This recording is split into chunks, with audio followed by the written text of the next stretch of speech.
Hey everybody, Rosematter here. Welcome to part 5 of my Steins Gate Let's Play. In the last episode, we actually managed to find an IBN 5100 and through using that, discovered the, truth of CERN and its time travel experiments, and that it led to someone being transported back into, I believe, like the 1920s, but they got jellified in the process, which kind of made that connection between, the gel bonans and people being jellified too, so it's getting pretty dark.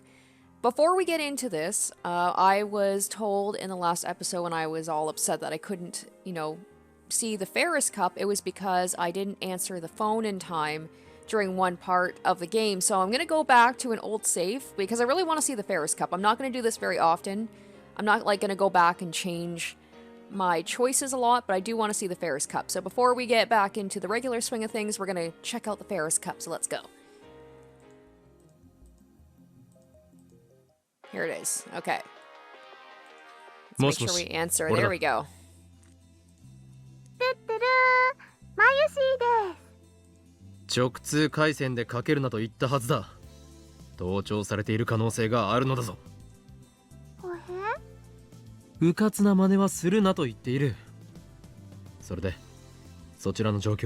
Oh, it's gonna change it though, isn't it? Because then I won't get to talk to Shining Finger.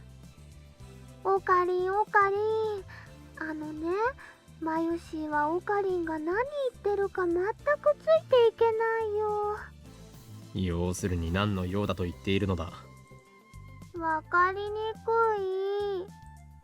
い。ねえねえ、今どこにいるの？作戦行動中だ。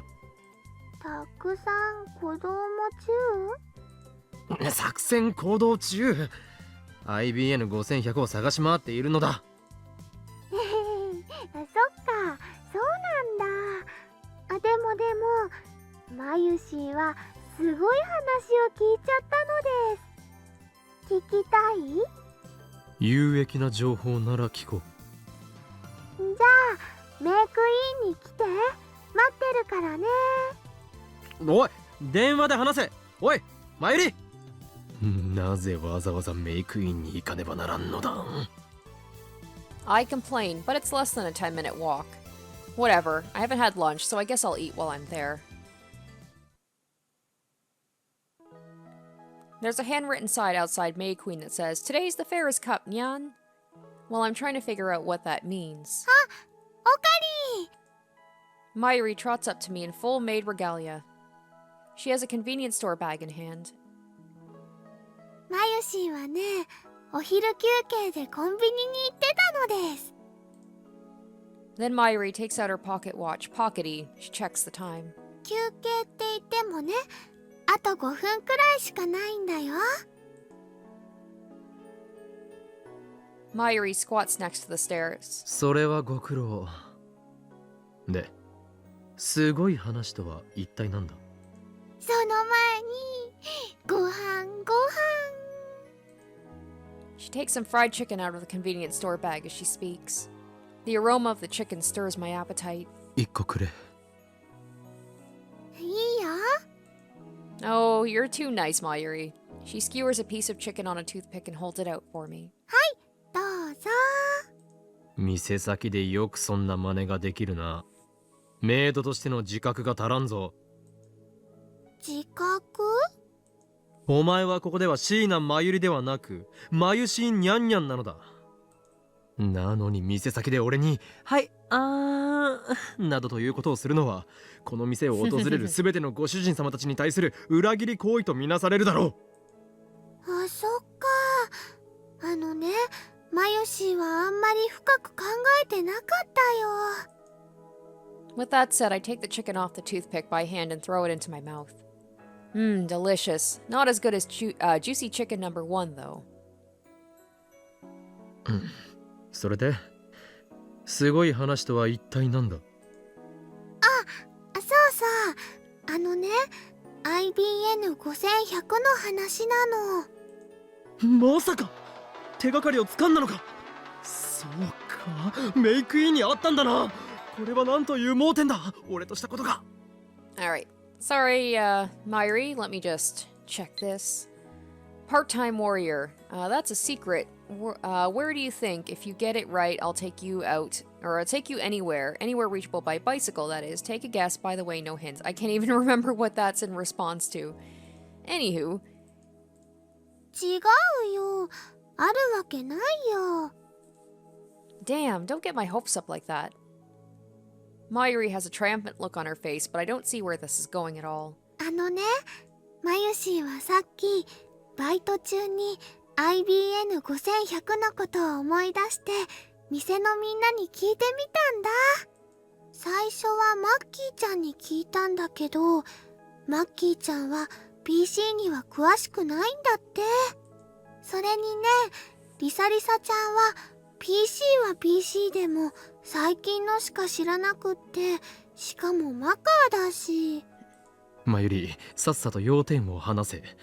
お前がいかに苦労したかはどうでもいい。つまりフェリスちゃんが知ってるっぽいよ。何？それは本当か？あのね、レトロ PC マニアなんだって。フェイリスが。That girl is seriously hardcore. I prefer to stay away from her if possible. Oh man, if Daru finds out, he's gonna be even more in love, but I'm really desperate for information. I take out my phone and put it to my ear. 俺だ。IBN5100 の手がかりをつかめそうだ。ああ、聞いて驚くな。フェイリスニャンニャンだ。あの猫娘か、レトロ PC に詳しいとはな。これは何か裏があると見るべきだろう。相変わらず人使いが荒いな。わかっている。今すぐ会いに行ってくる。もしも今日の20時までに連絡しなかったら、俺に構わずメイクインに襲撃をかけろ。すべてはシュタインズゲートの選択だ。エルプサイコングルー。I put away my phone, grab another piece of chicken, and look up at May Queen's window. 唐揚げ2個目はあげるって言ってないよ。前よりよ、よくやった。お前からの情報は有意義に使わせてもらう。唐揚げ。 She just can't win. ところで、そこの看板にあるフェイリス杯というのは何だ？唐揚げ。Mayuri is stuffing the remaining chicken in her mouth as fast as she can. There are tears in her eyes. Come on, it was just 2. やむを得ないな。情報が少ないのが不安なところだが、これより突入を開始する。マユリはここで待っていろ。1時間以内に戻らなければ、すぐにここを離れて家に帰るのだ。わかったな。マユシはこの後もバイトだから、そんなの。Anyway, let's leave Mayuri to her chicken and begin the approach. お帰りになさいませ、ご主人様。 When I enter the cafe, it's fully occupied, unlike usual. にゃんにゃー。今日も参加するにゃ。今日はフェイリス杯なのにゃ。 Doesn't look like she plans to explain what that is. I take my phone out again. 俺だ。調べてもらいたいことがある。フェイリス杯について。何？フェイリスを自由にできる権利をかけた殺戮のバトルロイヤルだと。どうやら俺はとんでもないところに来てしまったらしい。いや、問題ない。なんとか生き延びてみせるさ。いかなる手段を使ってもな。エルプサイコングルー。I put away my phone and turn to Faris. フェイリス杯とはバトルロイヤルなのだな。違うにゃ。フェイリスを奴隷にできる権利をかけた殺戮のバトルロイヤルにゃ。みんないけないにゃ。フェイリスのために殺し合うなんて、そんなのダメなのにゃ。もうやめてにゃ。 Faris starts crying and wriggling her body seductively. Isn't she like 15, 16? That's some pretty good acting, but of course no one here is killing anyone. 今日ま、お願いにゃ。みんなを止めてにゃ。I know she's just like, playing into what he's saying, but isn't it something, it's that game, right? The battle net or whatever it's called. I'm terrible at remembering names of things. 案ずるな。俺が止めるまでもなく、みんなおとなしく席についている。Nevertheless, the atmosphere here is different. I sense bloodlust in the air. マジな話、フェイリス杯とは何なのだ？フェイリスとの勝負にゃ。フェイリスはみんなを同時に相手にするのにゃ。フェイリスを喜ばせてくれた人にはご褒美があるのにゃ。I gulp and look at Faris hard. フェイリス、本気なのか？ Going at it with all these men at the same time? She's insane. But Faris grins. A fang-like tooth peeks out from her glistening red lips. このままじゃフェイリスはみんなにひどい目に遭わされちゃうのにゃ。Faris approaches me. Her slender fingers touch my arm. Her caress gives me goosebumps. 今日もフェイリスを助けてにゃ。I can't take my eyes off her. I've been entranced. This girl has the power to bend men to her will. I must resist. 断る！ I shake her paws off. Whew, that was close. She has one hell of an evil eye. I barely escaped enticement, and only because I'm the insane mad scientist, Hoen Kyoma. 俺は戦うつもりなどない。ただお前に話があってきただけだ。参戦しないならごめんにゃさいだけどお帰り願うにゃ。メイドの分際でご主人様を帰らせる気か。今日のフェイリスはフェイリス杯主催者なのにゃ。お店に入れるのは参加者だけにゃ。話は2分で済む。IBN 聞かないにゃ。 Faris puts her hands over her ears. Her real ears, not the cat ears. Then she laughs mischievously. フェイリスとお話ししたかったら今日もフェイリス杯に参加するしか方法はないにゃ。 Oh, right, Lukako. Okay, so I think I did this one before. I'd be happy to cook, but I'm afraid it might interfere with my shrine duties. Do you mind if I take some time to think it over? P.S. I was so deep in thought, I didn't do it. Oh, I think this one's different. Let's do... Well, we'll check both of them. Your true class is Miko. You must not forget that. Devote yourself to that for now. Of course, that includes practice swings with Samadare. I was joking. Besides, if you wore... Oh, yeah, when I told him he would look cute in the outfit. Besides, if you wore a maid outfit at the lab, Daro would probably start hypoventilating, and well, it wouldn't be pretty. Forget about it. Let's do the shrine duties, because that seems more like something that Okabe would say. There we go. I wonder if this is, because I went to the Faris Cup instead, because I don't think I ever got that mail with the last time that I did this, so it's changing the mail I get as well. 足元を見よって。さあどうするにゃ。戦わなければ生き残れないにゃ。 Use any method to obtain information. That's my current mission. I have to do it, no matter what lies ahead. やむをえんな。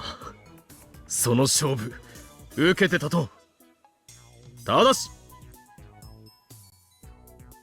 I thrust my finger at the tip of Faris's nose. 勝負した暁にはお前が知る情報をすべて話してもらうぞ。に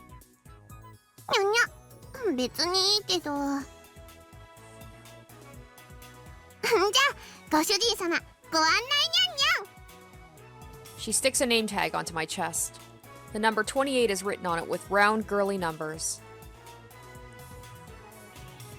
I cautiously let Faris lead me to the back of the cafe and finally learn what the customers are doing. Everyone's engrossed in some kind of card game.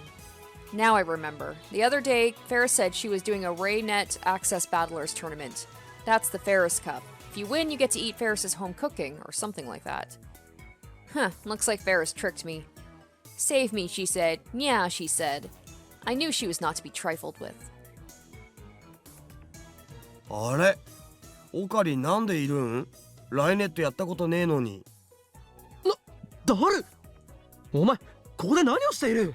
セルの件はどうした？今日ぐらい休ませてくれよ。2日連続徹夜した僕をもっといたわるべきだろう上皇。今にもセルンによって世界が支配されようとしているのに、何をのんきな。オカリンだってのんきにここにいるじゃん。俺は別件できて巻き込まれたのだ。ライネットにもフェイリスの手料理にも興味はない。 The second those words leave my lips, I feel like everyone in the store is glaring at me. They want my blood. Come to think of it, the Faris Cup was organized by Faris, so it makes sense that only Faris fans would participate. In other words, I'm the away team. Huh, I'm surrounded by enemies. But this is something I must do. This is just one more step on my road to the IBN 5100. Obtain information using any means necessary. With that mission in mind, I sit next to Daro and softly whisper to him. ダル、オペレーションシグマだ。なんぞそれ。手を組もうと言っている。俺たち二人がチームを組めば最強だろう。最強じゃねえよ。むしろ弱体化するよ。オカリンはライネッターとして度がつくぐらいの初心者だろ。俺にとってお前はまさに右腕。そんな心強い相棒がいてくれたのだ。もう怖いものはない。Daro flashes his white teeth in a grin. だが断る。足引っ張られたくないし。貴様それでも仲間か。この件に関しては敵。裏切ったな。何のためにお前をスパイとしてこの店に送り込んだと思っている。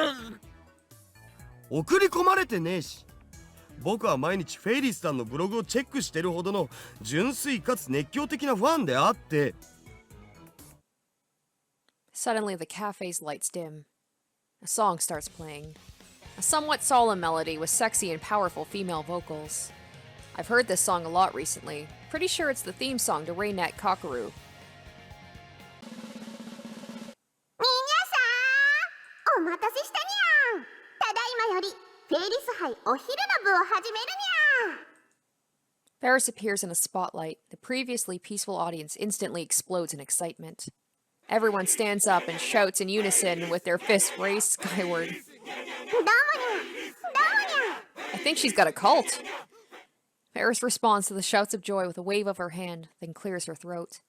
ルールは簡単。フェイリスがみんなと一人ずつライネットで勝負するにゃ。フェイリスは頑張って10人までなら同時にお相手できるのにゃ。ちなみにフェイリスに勝った人にはご褒美として手料理を作ってあげるにゃ。そんじゃみんな楽しんで勝負しようね。 Lots are drawn to determine the order we face Faris. Seems like there are 28 participants, including me. Faris will face 10 people at the same time, so she divides us into 3 rounds. I'm in the 3rd round. グボー。フェイリス強いよ、フェイリス。Daro, a first-round participant, was insta-killed by Faris. How weak, and he said I was going to be the burden. No, maybe Faris is just too strong. Raynet Axis Battlers is similar to chess. There's a special board where you compete using pieces arranged in rows. The rules are fairly complicated, but basically the point of the game is to get your pieces into the enemy camp. Whoever gets the most pieces into the enemy camp wins. Faris is playing against 10 people at once. She moves from table to table in a circle, taking one move at each, before proceeding to the next. In Go, Shogi, and chess, this is called a simultaneous exhibition. High-level players hold them to demonstrate their skill. And Faris does indeed seem to be highly skilled, just as Daru said. All 10 of the first-round participants are annihilated within 15 minutes. やふふ。みんなもうちょっと頑張ってほしいにゃ。 Damn you, Faris, don't get cocky. I lean back against the wall and silently watch the round 2 matches.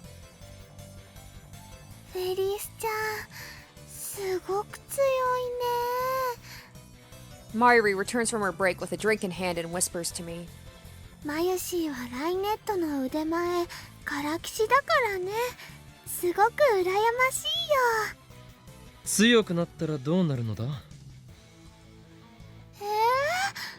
オカリン、今はね、ライネットアクセスバトラーズは秋葉どころか世界規模のブレンドなんだよ。 Blend? So it's coffee? トレンドだろ。それだからね、強くなったらきっとちびっ子たちの英雄になれるよ。英雄か。悪くない響きだ。それにね、ウーパがとっても可愛いの。 Oopa, as everyone knows, is Raynet's mascot character. These days, he's more popular than the electric yellow rat. 待て、その論視展開はおかしい。ライネットが強くなることとウーパが可愛いことは関係ないだろう。 I guess they're related in Mayuri's mind. She must be after those limited edition Oopa plushies that they give out to participants in official tournaments. You'll never become the strongest with such impure intentions, Mayuri. フェリスちゃんはとっても忙しいから公式大会に出る暇もないんだけど、きっとIf that's the case, those faceless rabble participating in the Faris Cup are unworthy opponents. Just as expected, round 2 ends the same as round 1. Nobody's even close to Faris's level. にゃんにゃん、みんなごめんにゃ。でもフェイリスはライネットで手加減したら相手に失礼だと思ってるにゃ。それにフェイリスが求めているのは真剣勝負なんだにゃ。フェイリスだ、マジパネス。僕らじゃ勝てない。勝てるわけがなかったんだ。A thick mood of defeat is already spread across the challengers. Some of them are even on their knees in shame. ざまあないな、貴様ら。I stride to the front of the crowd. I nonchalantly meet Faris's questioning gaze. だが真打ちというのは最後に出てきてこそだ。ダルよ、お前に教えてやる。真の男の戦い方というものをな。 I have to admit, I applaud his confidence, maybe cockiness, despite the fact he has no idea how to play the game. オカリン、まさか何か秘策が？そういうことだ。作戦名は G バックとだけ言っておこう。 A loud "oh" echoes from all around me. Those cruelly defeated by Faris entrust their hopes onto me, onto all of us, the eight round 3 participants. Avenge us, they say. I can feel their pain. It gives me strength. At first we were enemies, but now our hearts are joined against the indomitable might of Faris. 京馬には自信があるのかにゃ。これまでに散っていった20人の涙、無駄にません。フェイリスよ、約束は覚えているな。この勝負が終わったらお前が知っている情報を全て話してもらうぞ。すげえ、オカリンのやつ初めからフェイリスに勝つ気だ。オカリン、頑張れ。 The crowd goes wild. He's just gonna get soundly defeated. They place their hopes on me. I slowly step up to the table. 5分だ。それまでに勝負は決するだろう。 He's probably not gonna be wrong about that, but not the way he's hoping for. それじゃ3巡目始めるにゃ。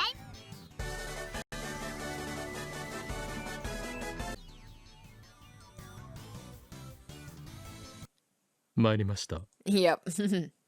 It didn't even take 5 minutes. オカリン弱すぎる。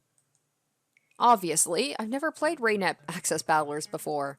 There's no way I can win if I don't know the rules. By the way, I'm not alone. All 8 of the third round contestants were blown out. And thus, the tournament ends in total victory for Faris. マユシーはがっかりなのです。結局全部ハッタリだったん？作戦名 G バックって何だったんだよ、おい。京馬はまるで自爆するみたいに突っ込んできたのにゃ。え、それってまさか。ふぅ Oh. そのまさかだ。 I leap onto a chair and strike an awesome pose, bathing the losers below me in scorn. Why the long faces, men? 作戦名 G バックとはすなわち自爆に等しい突撃を仕掛けること。どう見てもダジャレです。本当にありがとうございました。I don't know the rules. What else could I do? でもなんで京馬は負けたのにそんなに偉そうなのにゃ。まだ気づかないのかフェイリスニャンニャン。俺にとってこの戦い、勝ち負けなどどうでもよかったのだ。どういうことかにゃ。俺がお前に提示した条件を覚えているか？ふにゃフェイリスが負けたら情報をすべて話す。違うな。間違っているぞフェイリス。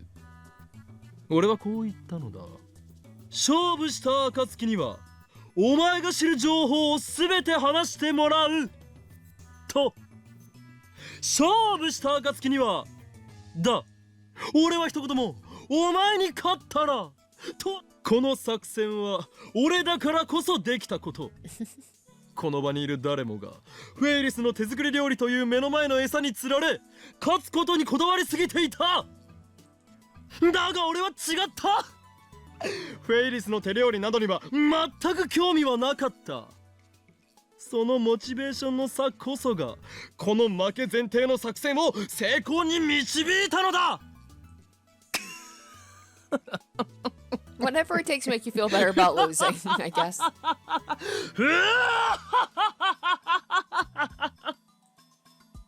My laughter echoes throughout the cafe. Everyone is staring at me in disbelief. Mayuri's the only one to applaud. わあ、オカリンすごいね。来たね。You're an amazing loser. 頭脳的作戦といえ、これぞオペレーション G バックだ。I get off the chair and walk to Faris. さあフェイリス、答えてもらおう。IBN5100 はどこにある？にゃ IBN5100？ しらばっくれても無駄だ。俺は確かな筋から情報を得ているのだ。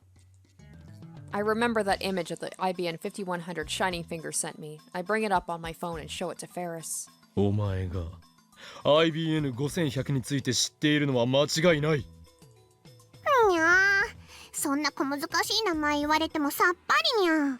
この写真の PC はどっかで見たことあるような気もするんやけど。どういうことだ？お前はレトロ PC に詳しいのだろ？マユリがそう言っていたぞ。うわ、情報源明かしてるし。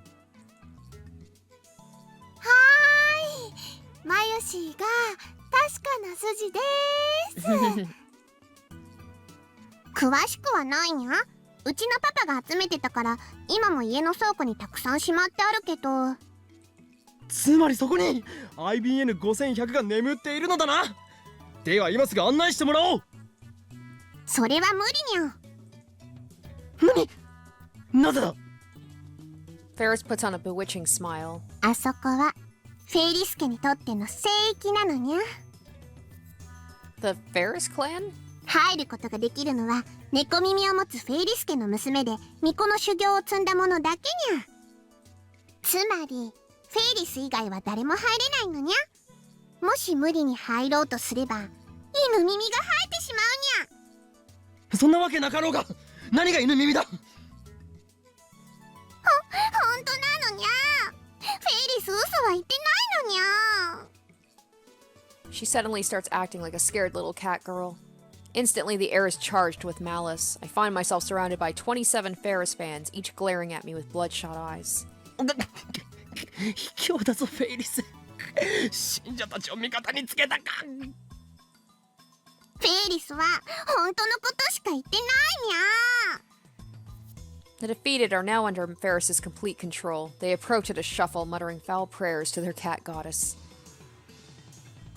You made Faris cry. I'll never forgive you. Never. Faris is my wife. Cat ears are justice. I want to chew on those cat ears. Faris Tan, haha. I want to lick Faris's feet. I want her to step on me. Jesus. Crap, these guys are serious. Once again, guys, she is a high schooler. I need the information Faris possesses. But I'm at too great a disadvantage now to press the attack. And then there's my personal weakness to Faris's powers. At this rate, I might be assimilated into the Faris cult. What do I do?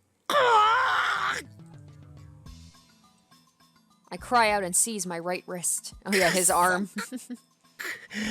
こんな時に And Faris is totally gonna fall 目覚 for めるん it じゃない because she's into that stuff. My right hand trembles. I show agony on my face as I try desperately to control the trembling. 今日もまさか RS ライネットアンチシステムが。にゃからあれほどライネットはやっちゃダメだと。 What? Where did that come from? I love that she counteracts his weirdness with her own weirdness.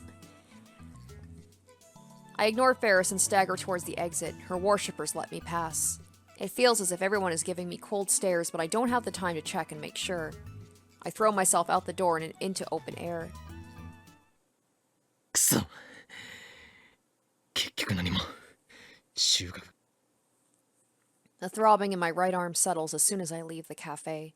I guess I'll ask Daru or Mayuri about Faris some other day. It feels like all my exhaustion has caught up with me. And to make matters worse, it's boiling hot today. The sun's getting stronger as we enter August. Fed up with the heat, I wipe the sweat off my brow. おかりー Mayuri chases after me.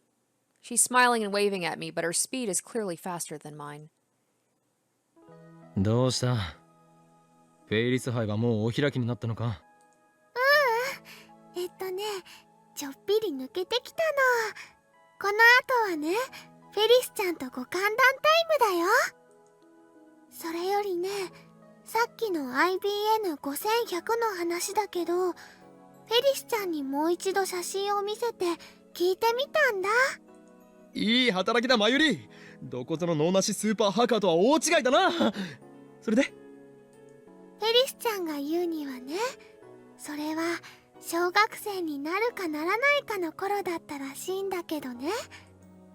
秋なのにとっても寒い日で、フェリスちゃんはブルブル震えながら執事の黒木さんに手をつながれて、前置きが長い頼むから要点だけを話してくれつまりね、お父さんのレトロ PC コレクションの一つを神社に奉納したことがあるんだって。神社だと That's an unexpected combination. PCs and shrines, consumer electronics, and an ancient Shinto rituals. They're not even tangibly related. どこの神社だ Mayuri tilts her head in confusion. さあ、どこだろうね。You didn't ask her? まあいい悪くないヒントだ The only shrines in Akiba are Kondo Myojin and Yanabayashi Shrine. I don't know if Faris was living in Akiba at the time, but at least it's a start. よしマユリは引き続き諜報活動に精を出せ情報？わからないなら理解しなくていいじゃあなおかりんバイバイ。 Instead of returning to work, she keeps waving to me until I vanished from sight. Well, that was interesting. I'm glad I ended up doing that. It was a lot more interesting than Shining Finger, who's just very down. But I mean, we learned some stuff about her, and I got to do the Faris Cup, so best of both worlds. But now that that's done, I'm going to jump back into the regular playthrough. So I hope you guys enjoyed that little bit of a diversion with the Faris Cup.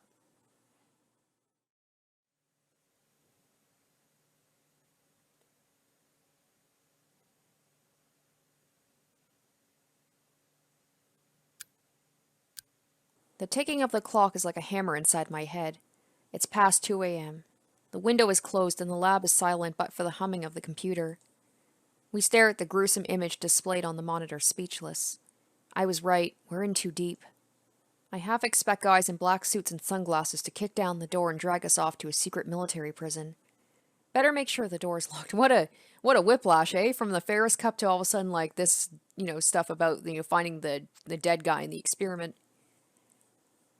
なんだこれ Daru breaks the silence with a disbelieving whisper. ゼリーマンってゲル化したってこと Upon hearing the familiar word jellified, I reflexively look at the bunch of bananas placed next to the computer. There's only one banana left. We didn't have a single successful experiment today, so none of them were jellified. But I don't think this is a mere coincidence. The jellified bananas produced by the phone wave, name subject to change, and the jellified corpses produced by CERN's experiments. They seem identical in nature. 人体実験か。 Kurisu speaks calmly despite her grim expression. She doesn't even avert her eyes from the gruesome image. しかも完全ではないけどタイムトラベルを成功させてるってことになるわね、これ。I'm still in shock, so I don't quite grasp the meaning of Kurisu's words. この新聞記事、1921年のニューヨークタイムスよ。およそ90年前か。見て。 Kurisu points to part of the black and white photograph, her finger shaking slightly. The jellified corpse of a man. She's pointing to his shoulder, which is writing on it. Oh yeah, it says CERN there. And a number. Perhaps it was printed on his clothes. It fused onto the jellified body, but you can somehow manage to read it. セルン。つまりセルンは LHC を使ったタイムトラベル実験で人間を1921年へと送り込んだ。生きたままというのは失敗したみたいだけどね。ゼリーマンズレポートはこれだけか。いやまだ結構ある。全部で14人分かな。 Oh wow. もしもゼリーマンという言葉がゲル化した人間を意味するなら。 I swallow hard. I'm awfully thirsty. I take a cold Dr. Pee out of the fridge and wet my throat. 他のも見せてくれ。 Daru pulls up another report. Without being told to, Kurisu begins translating out loud. ゼリーマンズレポート9。被験者ダン・ストレイスキ Oh 26 no, 歳 not a 出身 Canadian. カナダ。 Oh, did this happen because it's in French, so I wonder if it happened somewhere in Quebec? Z プログラム4。実験日2004年9月6日14時10分。実験結果エラー。Human is dead. I'm trying to translate it myself. My French is very bad. So in January 2001, the body of a human in a forest, a jellified body. Yeah, that's about all I can translate. 新聞記事の切り抜きの方はこれフランス語ね。私も読めない。Sorry, Crucio, I'm not much help either. I can only do some of it. 2001年の1月31日というのは読み取れる。場所は Oh, okay. I guess it makes sense, right? Just because it's a Canadian body doesn't mean it would be found in Canada. They could have just gotten a person from Canada. 2001. That's fairly recent. A pretty big difference from James McCarthy, who jumped nearly 90 years back to 1921. Daru calls up a machine translation, giving us the following. I'm just thinking about when I tried to use translation when I had French classes. They were not very accurate. January 31st, 2001, a collapsed male corpse discovered in forest outside Pau, France. Its left foot was fused to a tree trunk, and the body had jellified. Daru goes to the next report. ゼリーマンズレポート8。被験者リンダ・ヒル25歳出身イギリス。 Z プログラム4。実験日2004年2月15日13時45分。実験結果エラー。ヒューマンイズデッドミスマッチ。1972年10月2日インドタミルナードゥ州のダルマプリの路上でゼリー状になった女性の遺体発見。遺体は放置された後で車にひかれた跡があり、下半身は損壊していた。 Daru goes to the next page. ゼリーマンズレポート7。被験者ミハエル・ラング33歳出身ドイツ。 Z プログラム4。実験日2002年10月8日13時28分。実験結果エラー。ヒューマンイズデッドミスマッチ。 The article clipping is written in Japanese. Looks like a pre-war newspaper. May 24th, 1936. The corpse of what is believed to be a jellified human was discovered at the base of Mount Hai in Kyoto. It was in a damaged state, possibly from having slid down the slope. It even happened in Japan. Never heard this story before. It was pre-war though, so I guess someone born in the 90s like me would have no way of knowing about it. Next page. The picture shows a beach, beautiful, but for the jellyfish-like body lying on the sand. It must have washed ashore. ジェリーマンズレポート6。被験者マーク・ヒューズ30歳。出身アメリカ。Z プログラム4。実験日2002年8月23日。12時52分。実験結果、エラー、ヒューマンイズデッド、ミスマッチ。1985年7月1日、フェロー諸島ストレイモイ島の海岸に奇妙な物体が流れ着いた。それは成人男性のようにも見えるが、クラゲのようなブヨブヨの物体であり、生きてはいない。島の住人たちの間では、半魚人の死骸ではないかという噂も。肩と見られる場所には、セルンという刻印があったが、セルンは関与を否定している。まだ見る？もう十分だ。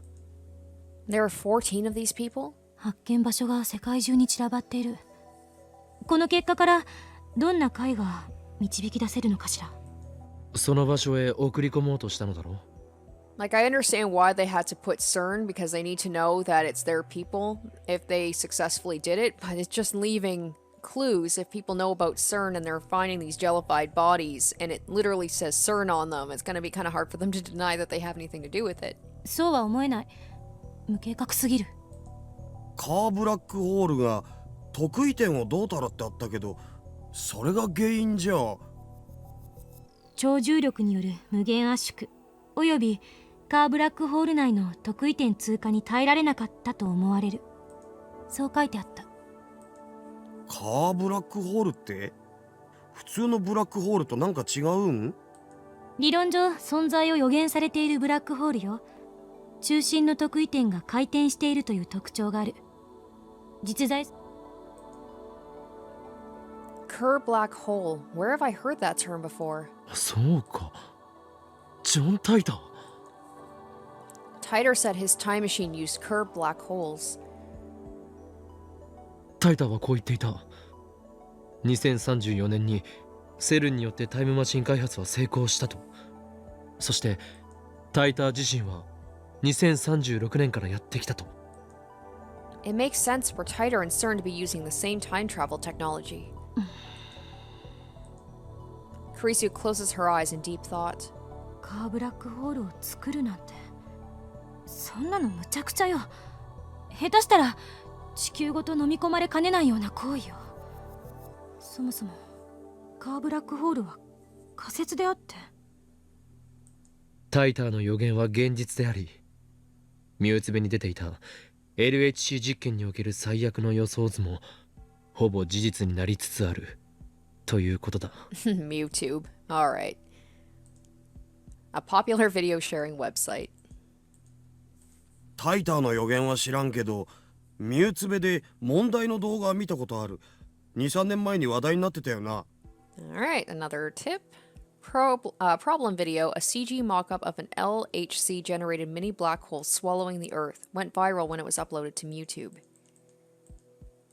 ブラックホール内部は尋常じゃない重力なの。そこを通れば確かに時間移動は可能かもしれないけど、生身の人間が通り抜けられるわけがない。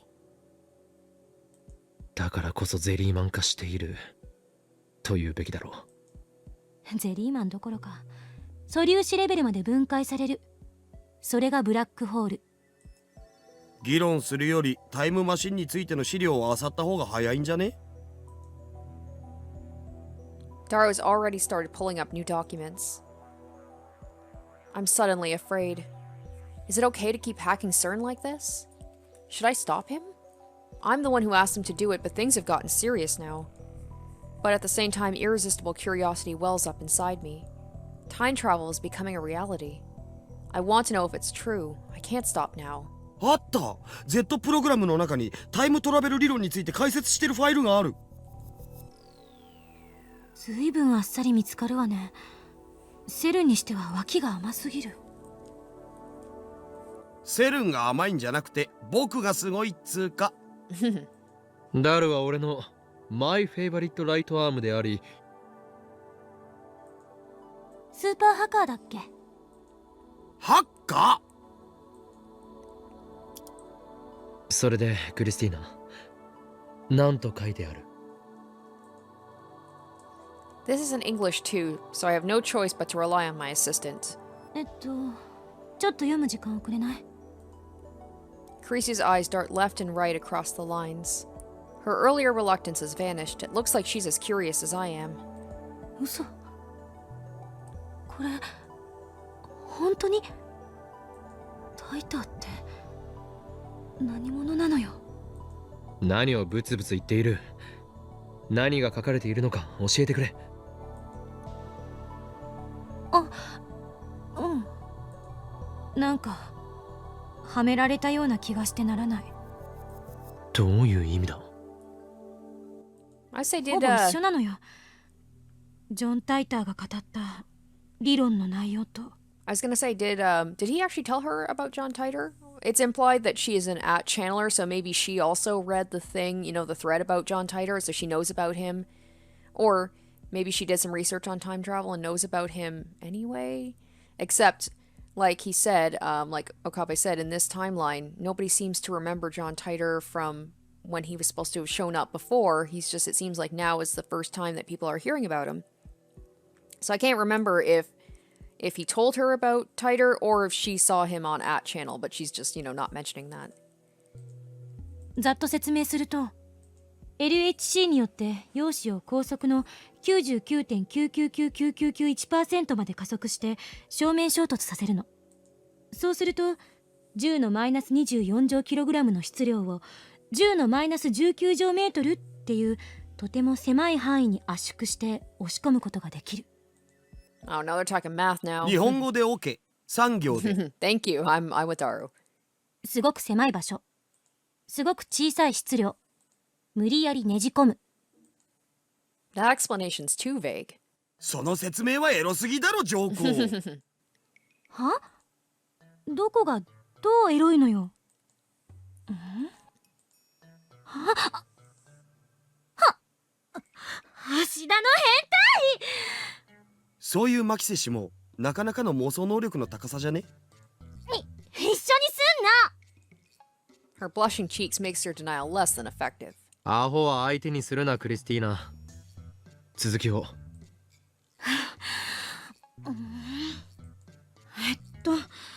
何の話だったっけ？無理やりねじ込む話。陽子の圧縮の話だ。その圧縮が成功するとミクロ特異点ができるんだけど。ミクロ特異点？ミニブラックホールじゃなくて？意味はほとんど同じだ。特異点はいわばブラックホールの中心だからな。このミクロ特異点が2つあるブラックホールを作るのよ。A black hole with 2 cores? Like a cowlick with 2 hairs? No, I don't think that's it. 擬人化希望。はいはい。ミクちゃんとクロちゃんでいいか？姉妹とか燃えるぜ、はあはあ。ミクちゃんとクロちゃんは電子を与えると自由に操れるようになるのよ。電気ショックで拷問か。それなんてエロゲ？ Short for erotic game, games with erotic content. 操作できるようになった2人を超高速回転させるの。すると理論的にミクちゃんとクロちゃんは2人とも魔法少女。リング上。変身バンクですね。わかります。Alright, stock transformation scene refers to the transformation sequences in Henshin Hero and Magical Girl anime. Since stock transformation scenes are used in nearly every episode, their animation is done independently and advanced. As a result, the production quality is often higher than that of the rest of the anime. Well, it looks like these two have found a common wavelength. これでカーブラックホール効果が生まれることになる。そもそもカーブラックホールって何ぞ？さっき回転しているって言ってたけど。そのままの意味。でもブラックホールって普通回転してんじゃね？穴に向かって渦巻いてるじゃん。その回転しているように見える部分はブラックホールに吸い込まれつつある周囲の物質でしかない。普通のブラックホールは超質量により重力崩壊を起こした中心点があるだけ。そこに向かってあらゆるものが落ちていってるの。それは点っていうぐらいだから回転はしてない。一方のカーブラックホールはさっき言った通り中心が点じゃなくてリング状なのよ。ミクちゃんとクロちゃんは普通の人間ではありえないことに魔法を少女化すると心臓が体内でぐるぐるとリング状に回転してるって考えて。グロは勘弁だお。助手よ、お前はさっきこう言ったな。カーブラックホールは実在したとしても証明しようがないと。ブラックホールにはイベントホライゾンというものがある。Alright, event horizon, also known as the Schwarzschild surface. In a black hole, there exists a point beyond which even light can no longer escape the black hole's immense gravity. This boundary is called the event horizon. Because light and other electromagnetic waves are responsible for conveying information, nothing that occurs within the event horizon can be observed from the outside. The center of a black hole is black because no light can escape from it. この内側に入ると時間と空間の役割が入れ替わってしまう。時間と空間の役割が入れ替わる。私たちは今空間を自由に移動できるけど時間を1分過去に戻すことはできない。それが入れ替わるのよ。イベントホライゾンの向こう側だと空間の移動は不可能になり逆に時間を移動可能になる。 I can't even imagine what that's like. 空間の移動が不可能だからブラックホールからの再脱出はできないと言える。例えば岡部がブラックホールに突入した場合に体験するのは永遠に引き延ばされた時間なの。光が再脱出不可能ということは人の目にはどうやったってイベントホライゾンの向こう側は見ることができない。観測も証明も不可能。ただし例外もある。タイムトラベルにカーブラックホールを使う場合この例外こそが重要なのよ。もったいぶらずに教えてもらおうか。カーブラックホールは特異点。中心が回転してるわけだから核運動量が存在する。だから日本語でオケだって。I feel bad to say when they're talking about time travel, the actual aspects of it and the, getting to the nitty gritty, my eyes kind of roll back in my head a little bit. I'm like, okay, yeah, like, let's get to the point. 中心点が回転してるってさっき説明したでしょ。その回転運動量って思えばいい。I want to do the time travel. I don't want to hear about the time travel as much. ミクちゃんとクロちゃんに電子を与え続けると自由に操ることができるわけだけど、カーブラックホールの特徴は核運動量が質量を上回るとイベントホライゾンがなくなって特異点が裸の状態になること。You know, he's going to have something to say about a naked singularity. A singularity which is usually concealed by its event horizon, which renders observation impossible. A naked singularity is a singularity whose event horizon has been removed. It can therefore be observed and even traveled through. The existence of naked singularities is purely theoretical. はっ I knew it. だと魔法少女のコスチュームは露出度高えというわけですな。これアニメ化まだKarisu and I ignore Daru's nonsense. 裸になることで観測不可能だったものが観測可能になるわけか。 It's weird that Kabe is like the sane one and kind of the one that's, being a little bit more serious about it. イベントホライゾンがなくなることで時間と空間の役割が入れ替わる必要はなくなった。裸の特異点に向けてその入れ替わりを回避して突入できるようになる。そして裸の特異点の存在は一般相対性理論と因果律を破綻させるわ。宇宙の法則が乱れるのよ。そんなもの存在できるのか。 The negation of the theory of relativity and the principle of causality means serious paradoxes can occur. Didn't Karisu say that earlier? これまでも存在する可能性は高いと予測されていた。矛盾するようだけど証明はされてる。因果律が破綻してるわけだからその裸の特異点に突入すれば過去へ遡ることができる。John Titor said the same thing, so Titor's time machine is using CERN's technology. But Titor's time machine was compact, small enough to fit into a car. The LHC is 27 kilometers long, but they've managed to get it down to travel size in just 24 years.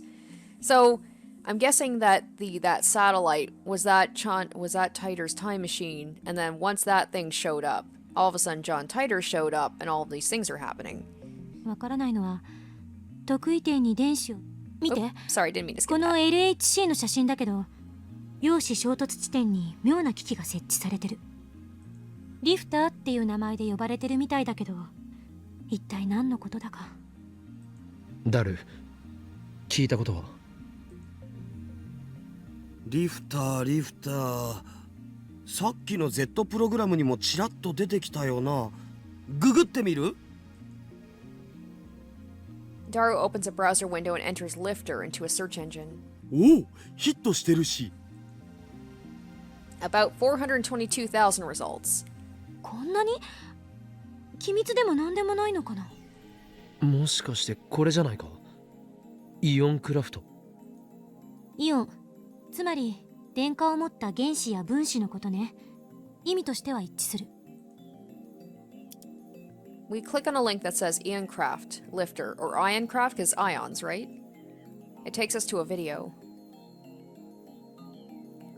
Looks like some dim... Oh my gosh, look at that old school looking YouTube. Man, I remember when it looked like that. Dim garage, but it doesn't seem like anything secretive, just a garage like you'd see in an average American home. At the center of the screen is a triangular shape made of some kind of metal. It looks about 10 centimeters high and about 30 centimeters wide. It's connected to some sort of generator by a thin wire. Looks like some really cheap equipment. That's all there is. Nothing else. After explaining something in some language I don't understand, Russian maybe? The person filming the video slowly turns the power on. And then... あ、浮いた。 The silvery triangle floats soundlessly into the air. Then it remains stationary. 反重力装置だと？そんなのあるわけない。あったら世紀の大発見よ。イオンク Yeah, ラ it's フト only got 189,000 views. Pathetic. この場合、帯電した空気と電極が関係してるんだと思う。Kurisu doesn't sound as confident as she usually does. Then again, if we're talking about 2009 YouTube, those are pretty good views. We look up information on the Ioncraft lifter. Lots of sites have detailed instructions on how to make lifters, but I don't know how they work since the sites all give conflicting theories.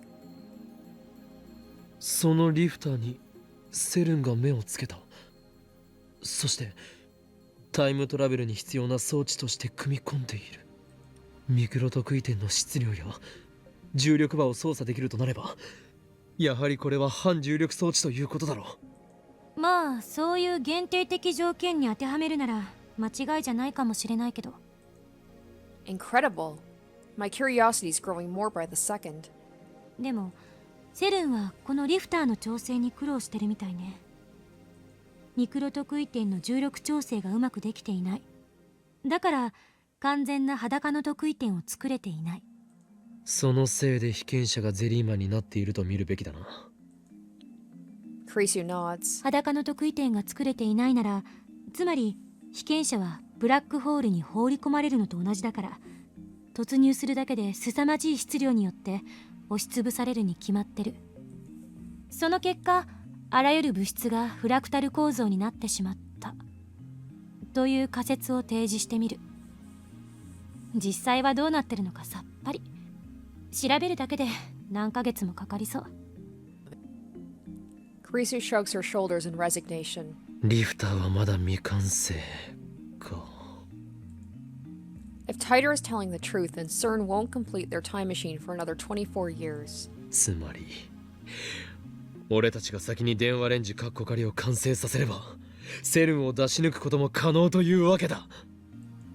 規模が全然違う。それにセルンでさえ完成させていないのにあんたにできるわけないでしょ。これは簡単に解決できる問題じゃない。そもそも時間移動調整や時間跳躍後の場所指定の問題もセルンは解決できてないし。ジェリーマンの発見時期や発見場所がバラバラなのも納得だわ。例えば地の底とか宇宙空間とかに放り出されたゼリーマンもいるかもしれない。見つかってるゼリーマン以外にもね。というかその可能性は限りなく 100% に近い。地球から何万キロも離れた宇宙空間に放り出されたらタイムトラベルしても無意味。全く実用的じゃないわ。可変重力ロックシステムというようなものがあるとタイターは言っていた。それによって地球の重力を捉え、必ず地球がある場所に到着できるようになると。タイターの説明はその点については曖昧だわ。そういう機会があるというだけじゃ説明にはならない。でも時間移動したら同じ場所に出るだけじゃないの？出るわけないでしょ。なんで？地球は常に動き続けているからだ。そう、自転と公転。地球の自転速度は時速にしてだいたい1650キロ。公転速度は時速で考えるとおよそ11万4000キロ。1時間前にいた座標から私たちはそれだけ離れることになる。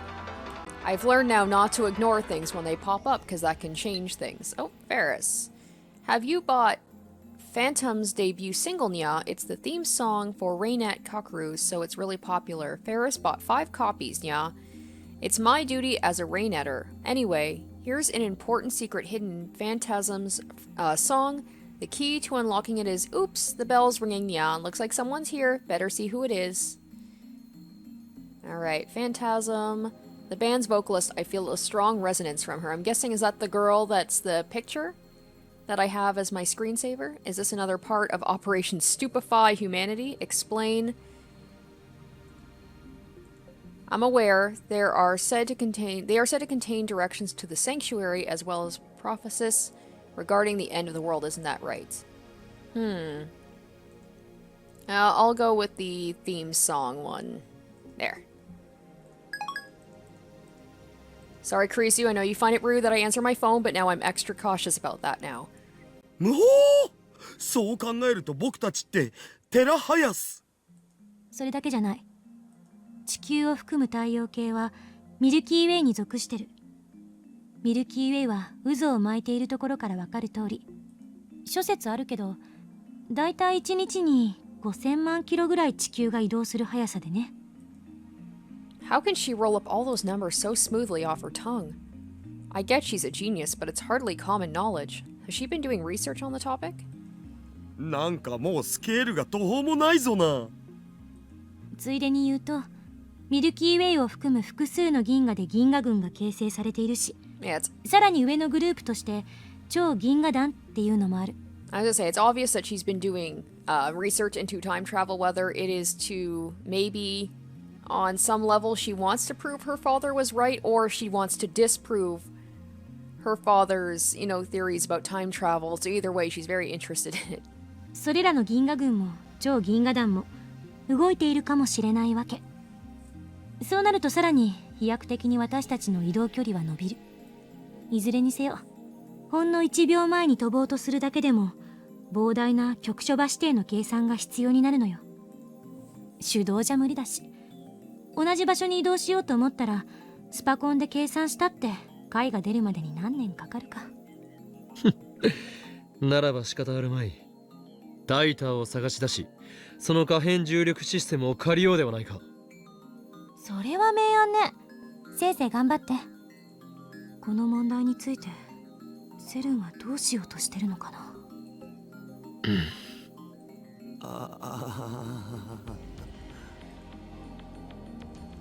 After blowing me off, Kurisu goes back to reading CERN's documents. Daro and I aren't good with English, so there's nothing we can do but let her work.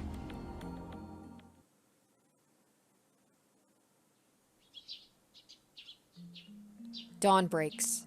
We stayed up all night again. Fighting drowsiness, I refill my mug with instant coffee. I've already lost count of how many I've had. 岡部。Oh, no. I missed that. I guess she expects me to refill it. Since when did I become her maid? She should ask Mayuri for stuff like this. Mayuri's a professional maid after all. I just got thrown off because she's like, Okabe, and I'm like, I've been saying his name wrong this whole time. Darn it. Maybe I'll just call him Rintaro? I think I'm saying that right, at least. That said, Karisu's the one reading CERN's documents right now. Daru and I can manage if we use translation software, but we're nowhere near as efficient as she is. Well, it's not exactly what I had in mind when I said I wanted to borrow her knowledge. It just goes to show that I was right to make her a lab mem. I don't know why the term lab mem cracks me up. I don't know why. I just love it. She's an asset to the lab. For now, at least, I should try not to upset her. I silently take the mug from Karisu, dump in the powdered coffee, and pour in hot water from the pot. 2 packets of sugar, no milk. Karisu has already requested it the same way 5 times today. I mix it well and bring it over to Karisu. She doesn't immediately realize I'm standing behind her, so I hold the mug in front of her face. Karisu takes it without turning. ありがとう。 Her eyes never leave the screen. She's completely absorbed in SERN's research. Even though she was adamant when she called them traitors to scientists everywhere, she's not above picking their brains. But I understand how she feels. I'm itching to know more myself. Daru is fast asleep on the sofa. His snoring is quite loud. Furthermore, it sounds like he has sleep apnea. I'm surprised Karisu has been able to ignore it. Is she just that focused? I decide to watch some TV. As always, the news channels are all covering the Radicon satellite crash. 人工衛星墜落から5日が経過した秋葉原ですが、夏休みシーズンに入ったということもあり、放置されたままの人工衛星を一目見ようと多くの人が詰めかけています。名古屋から来ました。一目見たくて。埼玉から車で。すごいですね。あれ一体どこの人工衛星なんですかね。イエーイ、千葉の女子高生です。というように日本全国からわざわざ駆けつける人もいるようです。一方、今日未明 NASA アメリカ航空宇宙局のスポークスマンマイケル・バーン氏は会見で、日本に人工衛星が墜落した事実はないと語り、墜落した物体が人工衛星以外の物体であることを示唆しました。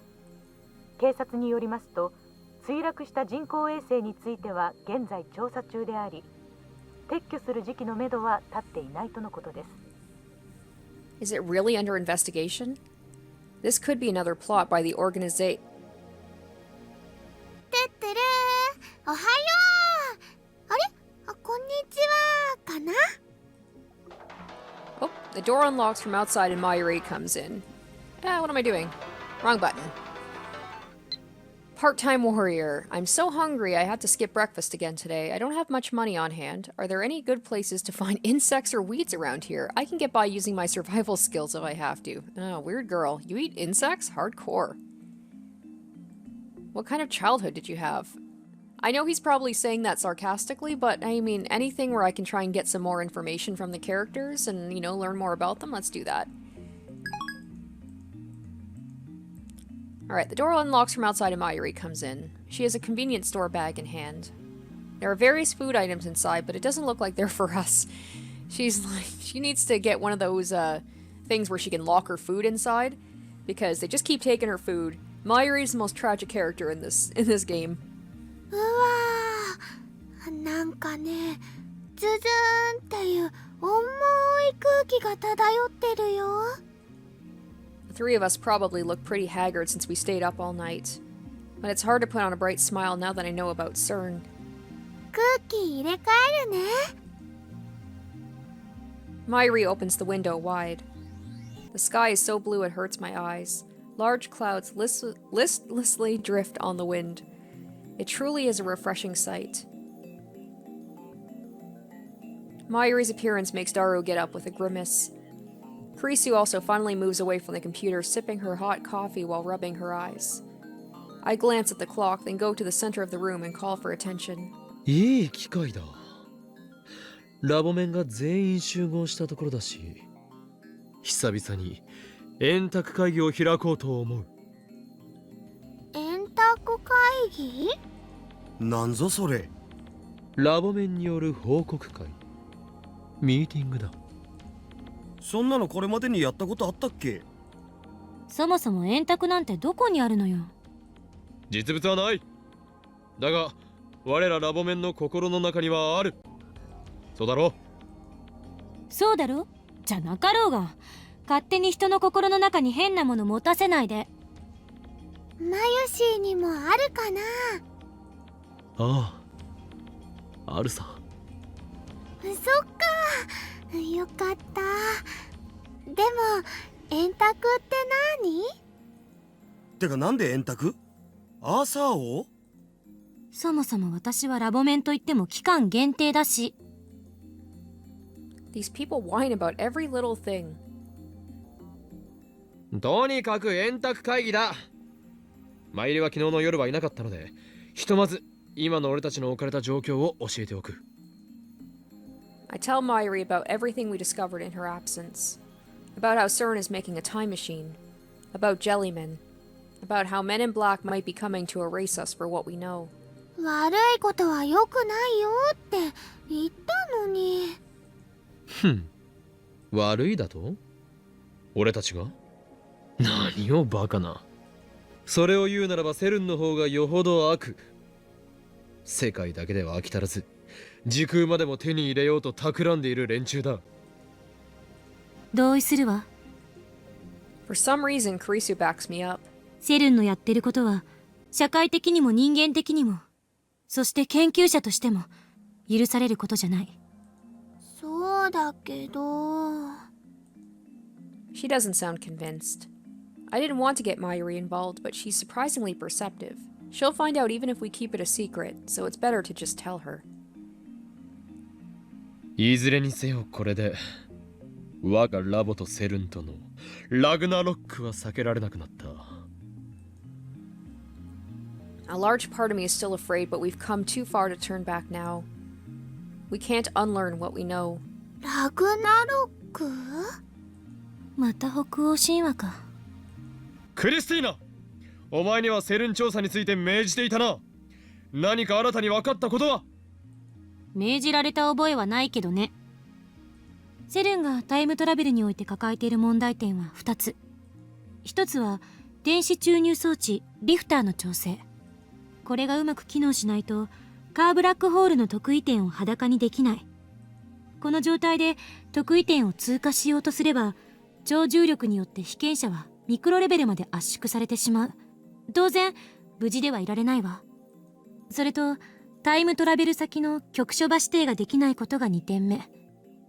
特異点を抜けてどこへ出るかの指定ができない。だから各地で見つかっている14人のゼリーマンはむしろ運がいい方だったと言うべき。人体実験は2001年から100回以上行われていた。つまり残りの80人以上はどこへ飛ばされたのかすら確認できていないということ。なんで確認できないの？マユシ、そんなことも知らんの？地球は常に動いてるんだよ。自転速度は時速にして1500キロ、公転速度は11万4000キロで。Taro's tone is authoritative, but he's just relaying what he heard from Kurisu last night. セルンはその2点について解を模索してるみたいだけど、うまくいってないみたい。So even CERN is having difficulties. それで助手よ。セルンのタイムマシンから電話レンジカッコ仮のヒントになるようなものは見つかったか？ヒントね。Kurisu stares at the ceiling in thought.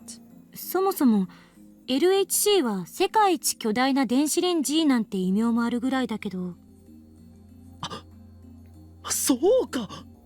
つまり電話レンジカッコ仮は LHC の縮小版ということだな。Why do I have a feeling that Myri's food is going to suffer for this? They're like, we need to do more tests. あながち間違ってないかもね。I was sure she'd deny it. In fact, I thought she'd yell at me. But instead, she agreed with me. Throws me off a little. もっとも電話レンジはわからないことが多すぎる。なんでセルンのタイムマシンと同じような現象をあの小さな電子レンジで起こせるのか。 LHC と違ってこれはタイムトラベルのために作られたものじゃないのよ。マユシーの唐揚げを温めるためのものだよね。まあそうね。少なくともゼリーマンという現象が電話レンジカッコ仮でも起きているのだから、マユリのバナナはカーブラックホールのリング上得意点に到達していると考えるべきだ。ブラックホールができてるの？ここに？吸い込まれないかな？ If it sucked us in, we'd become jellymen too. でも放電現象の仕組みや発生条件が解明できてない。この前の実験だと放電現象が起きた時にだけ過去へメールを送れたお？まだ2度しか成功していないが、その放電現象が意味するのは電荷、すなわち電子注入の可能性が高い。それが発生した時だけ得意点への道が開けるのだ。放電現象の原因はわからないじゃない。それはこれから調べる。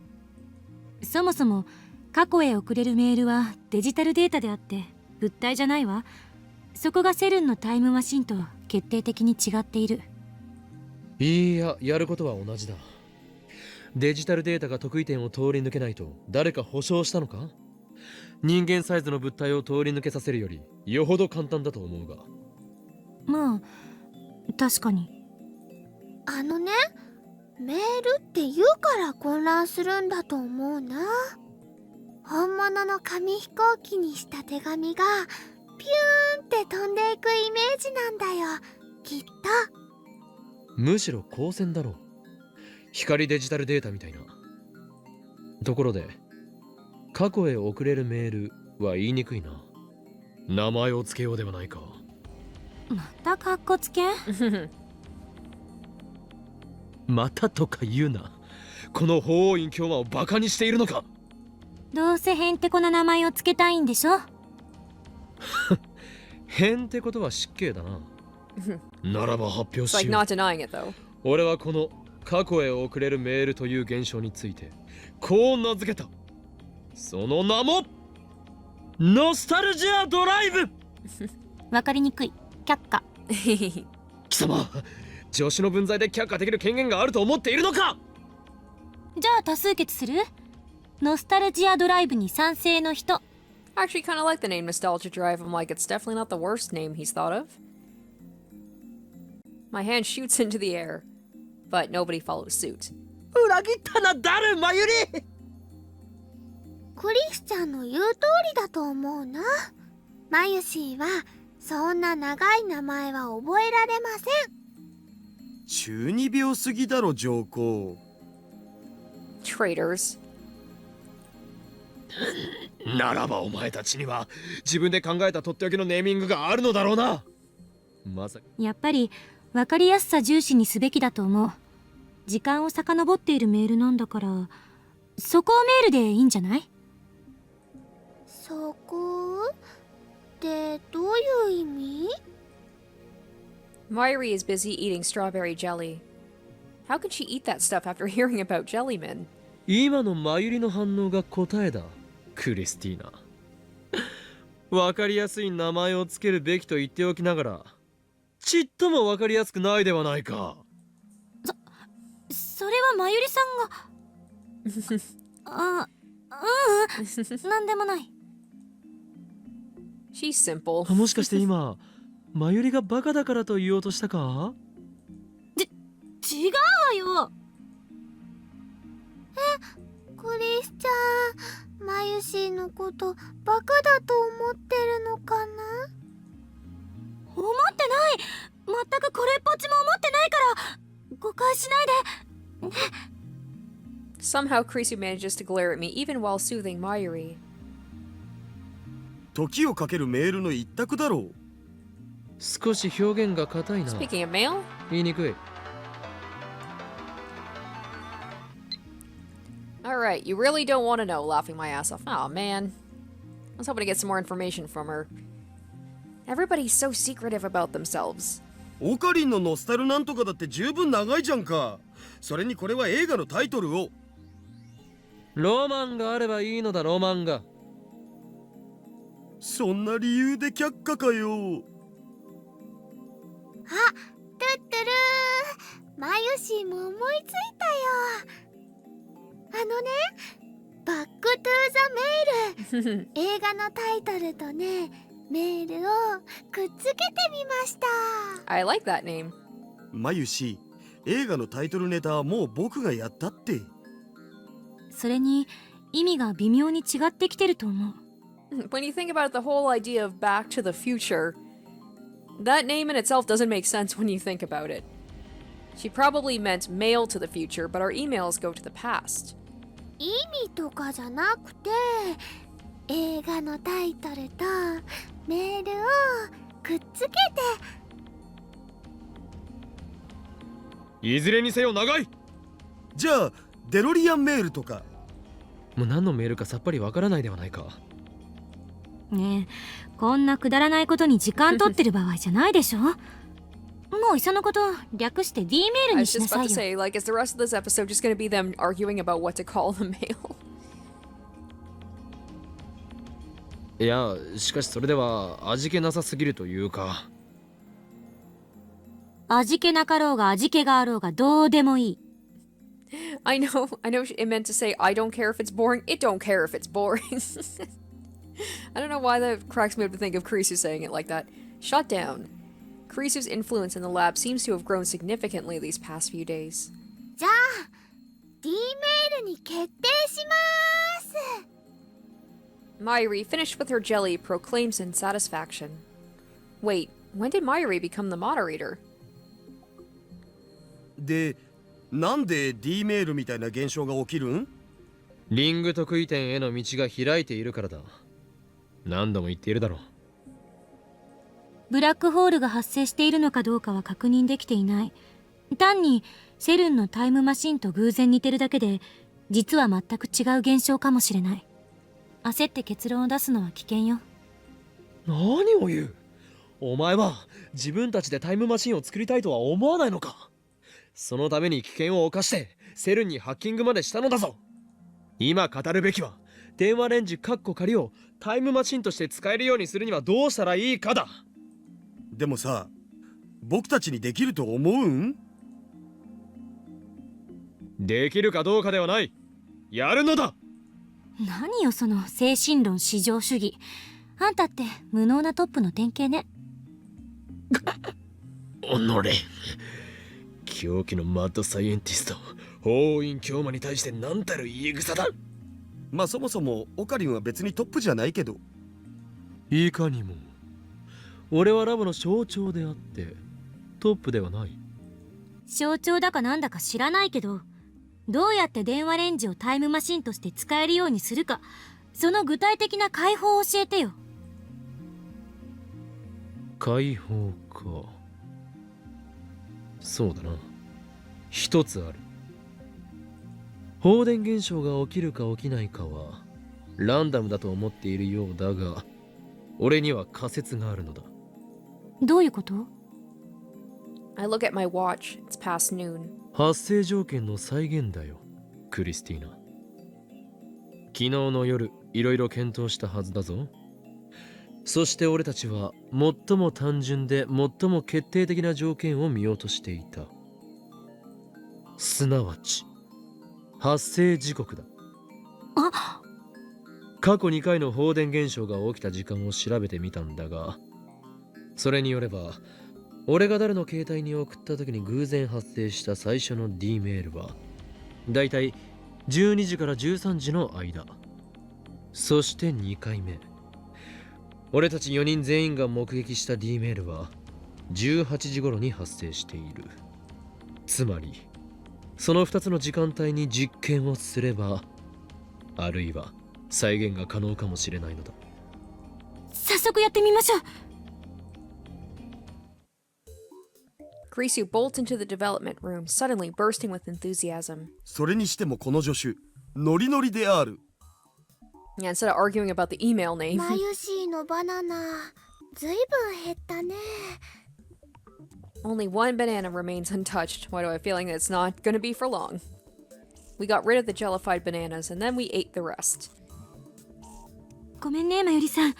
後で新しいバナナ買ってくるから。本当？嬉しいな。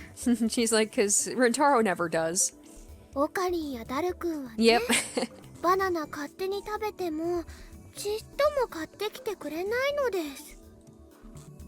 I'll be sure to amend that in the future. A bunch of bananas is a small price to pay in order to bring chaos to the world.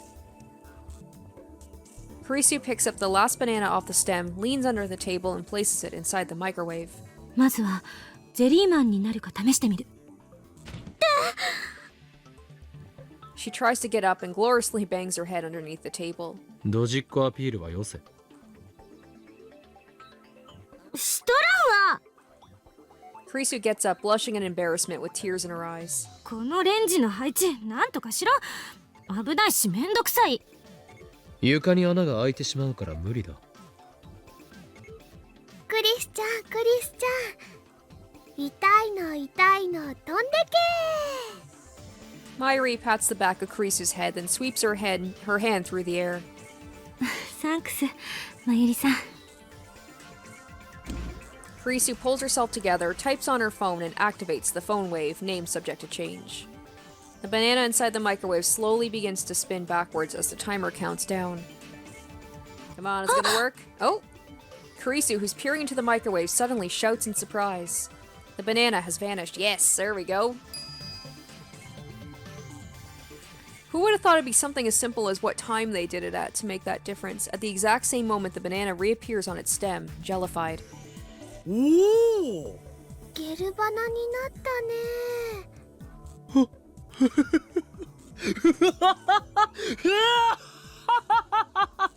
やはり俺の予想通り、発生条件は時間帯だったな。 I was a little anxious about the result, but it all worked out. I outwitted the impertinent genius girl. Now my position as symbol of the lab is secure. やるわね岡部。あまりに単純すぎて気づけなかった。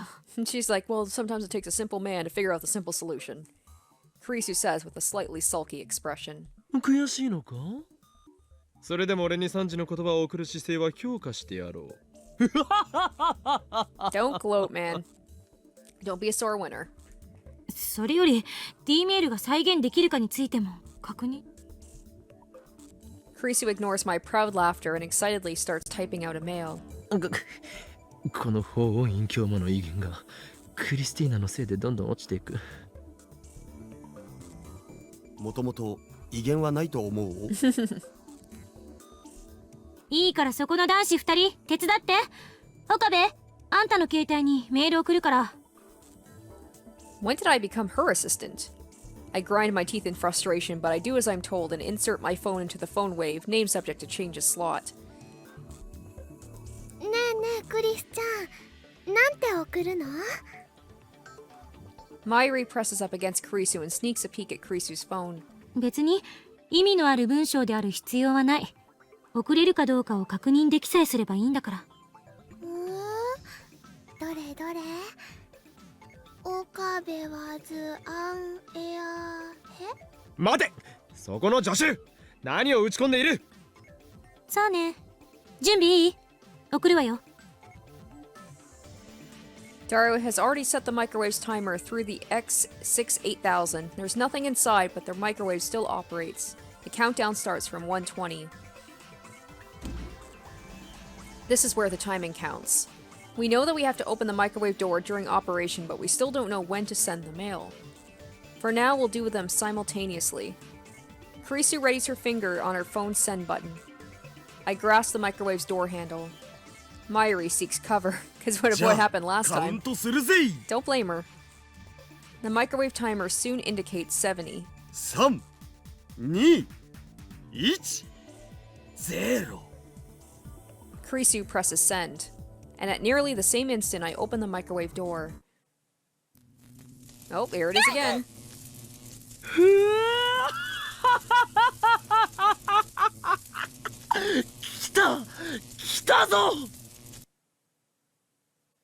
Lightning crackles in the air. The cushion underneath the phone wave, name subject to change, collapses under the weight. It's gonna go right through the floor. Yep, the floor starts creaking. It's exactly like the discharge phenomenon that occurred before. The discharge lasts for about 10 seconds. After it subsides, we stare at the phone wave, name subject to change with bated breath. Luckily, it didn't break through the floor. メール届いた。 I disconnect my phone from the phone wave, name subject to change, and check my mail. Kurisu stands beside me and peers at the screen. He just calls her assistant on her nice airhead. Yep. Okabe is N. There's an email there, 2 of them even, and they're written in English. The timestamps are from 5 days ago. Kurisu starts laughing when she sees the mail, even though she's the one who wrote it. Okabe is N. The Okabe in the first one is obviously my name. Airhead. But what does airhead in the second one mean? My English is shaky, so is she saying my head can fly or something? Whatever. I may not know what it means, but I do know this. My assistant is making fun of me. But that doesn't matter right now. Christina, did you send 2 mails? Eh? No, I only sent 1. Maishi saw it too. She really only sent 1. But I received 2. You're right. I even sent it in 1 sentence, but it got divided. By the way, what does this word mean? Why don't you look it up? I guess she doesn't want to answer. That reminds me, the D-mail from before was cut up mid-sentence too. Was it? Yeah, look at your history. I'm pretty sure I sent Okarin's a perv.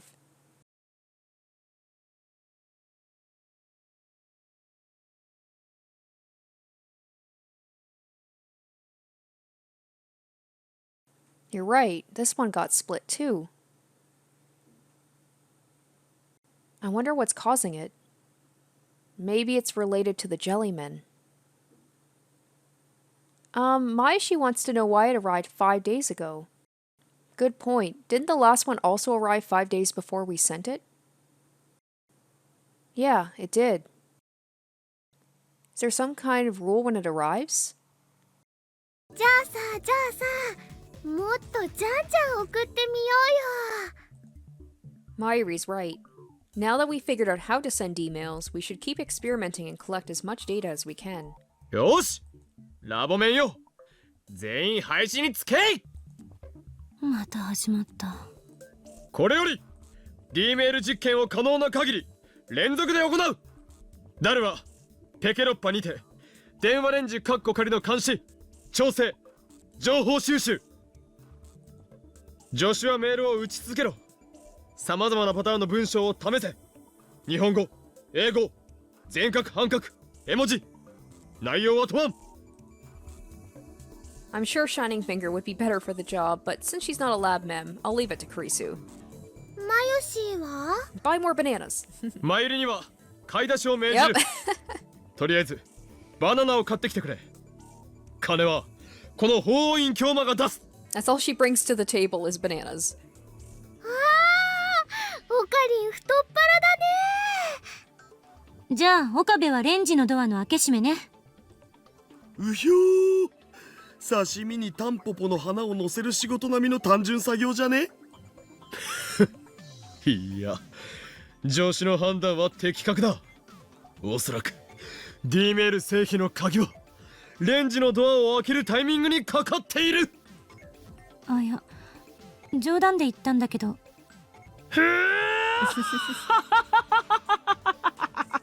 レンジのドアの開け閉めこの法院教魔に任せるがいい神のごとき正確さと修羅のごとき大胆さそして女性を扱うかのごとき繊細さを持って開け閉めしてやろう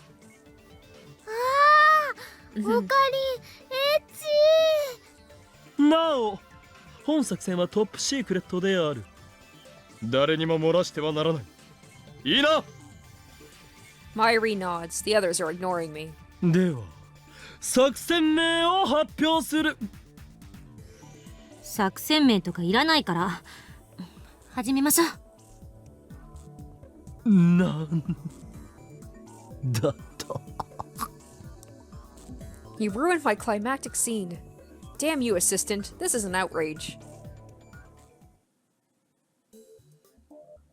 Afterwards, the D-mail experiment, its name is Operation Erd, though I lost my chance to announce it, continues for 2 hours. He wants to talk about cool names. I wouldn't say Erd is a very cool name. I was going to say unless it's Norse mythology. The eldest of the 3 Norns, goddesses of fate in Norse mythology, the 3 sisters tend the world's tree. Oh boy. Yeah, I'm not even going to try and pronounce that. Which has roots in Erd's fountain. Erd is the Norn of the past. Okay, that makes sense. I was like, it's not really a cool name, but it's symbolic. During that time, every D-mail goes back in time without a hitch. Now it's time to take a break. We're all hungry, and except for Mayuri, we've been up since last night. どうぞ休んでて。私はもうちょっとやってみるから。 She's been going at it for hours, and she's still full of energy. It's hard to believe she was so opposed to time travel research before. Her scientist blood must be on fire. We've made a number of discoveries, but we can wait to assess them until after we eat. Daru and I leave the 2 girls to watch over the lab as we go shopping at the convenience store. We return from the convenience store to find the Braun Tube Workshop's one and only part-time warrior standing in front of the building. She's stretching. This girl is very mysterious, though. I'm like, she seems to have some sort of issue with Kurisu. She supposedly took this job at this, little rundown shop despite not having any interest in it, seemingly. Maybe she is a secret member of the organization. She notices me and calls out without stopping her exercises. なんか朝から愉快そうなことしてる？ Shenanigans. This girl is a thing for unusual words. いかにも聞いて驚くな。俺たちは人類史にその名を残すであろうタイムマシンを作っているのだ。そっか。お前もっと驚いたらどうなのだ。 And also her interest in the IBN 5100 is also suspect. ま、信じられんのは当然じゃね。僕も最初は半信半疑だったし。つうかそう簡単に秘密ばらしちゃっていいのオカリン。Yeah, right? 秘密事項じゃなかった？しまった。そこのバイト選手よ。今俺が話したことは内密に頼む。いいけど、そうじゃなくてさ。Part-time warrior glances at the Braun Tube workshop. 店長がすっごくイライラしてるわけ。Oh, it's because of the floor? He probably heard something crack, and he's probably seeing cracks in the floor. Or the ceiling. 2階からの振動がすごくってさ、埃が落ちてくるだけじゃなくて、実際に揺れるんだよね。爆撃されたみたいに。あいつら一体何してんだ？家賃あげてやるぞこら！ってぼやいてた。謝りに行った方がいいかも。ゲゲゲ、追い出されたらまずくね？よし、ここは俺に任せろ。それとダルよ、助手にしばらく実験を止めるように伝えてくれ。了解。あんた今最高に輝いてるよ。Daru salutes and races up to the second floor. そういや、マキセ・クリスって来てんの？ Yeah, what? Let's see if she actually explains why she has a problem with her. おう。Come to think of it, she did pick a fight with Christina yesterday. 知り合いなのか？ううん。昨日が初見。初見？ That's a strange way of putting it. あ、なるほど。初めて会ったにしてはやたら敵意をむき出しにしていなかったか？支援だよ。What? I barely heard her. Her voice was so low. I'm about to ask her to repeat herself, but Suzuha is staring at the ground in silence. She obviously doesn't want to talk about this. Did she call Kurisu her enemy? Well, that doesn't make sense.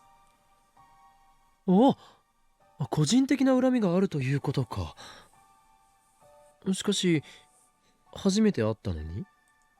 まあね。何かあったのか？直接はないかな。Oh. 間接的というとどういうつながりだ？なんなら俺がクリスティーナに話をつけてもいい。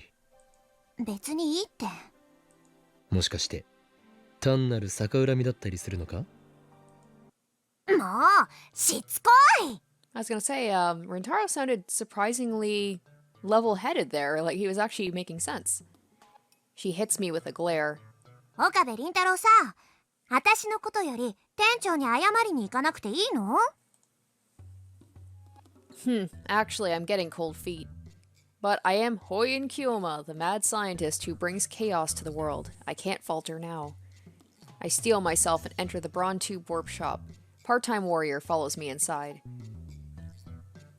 失礼する。 Mr. Braun is sitting at the counter inside, slurping delivery ramen. Even when I enter, he doesn't look away from the huge 42-inch CRT. Yeah, that maybe huge in terms of bulkiness. I'm just thinking like 42 inches huge. That's adorable. It's showing some news shows report on some celebrity divorce.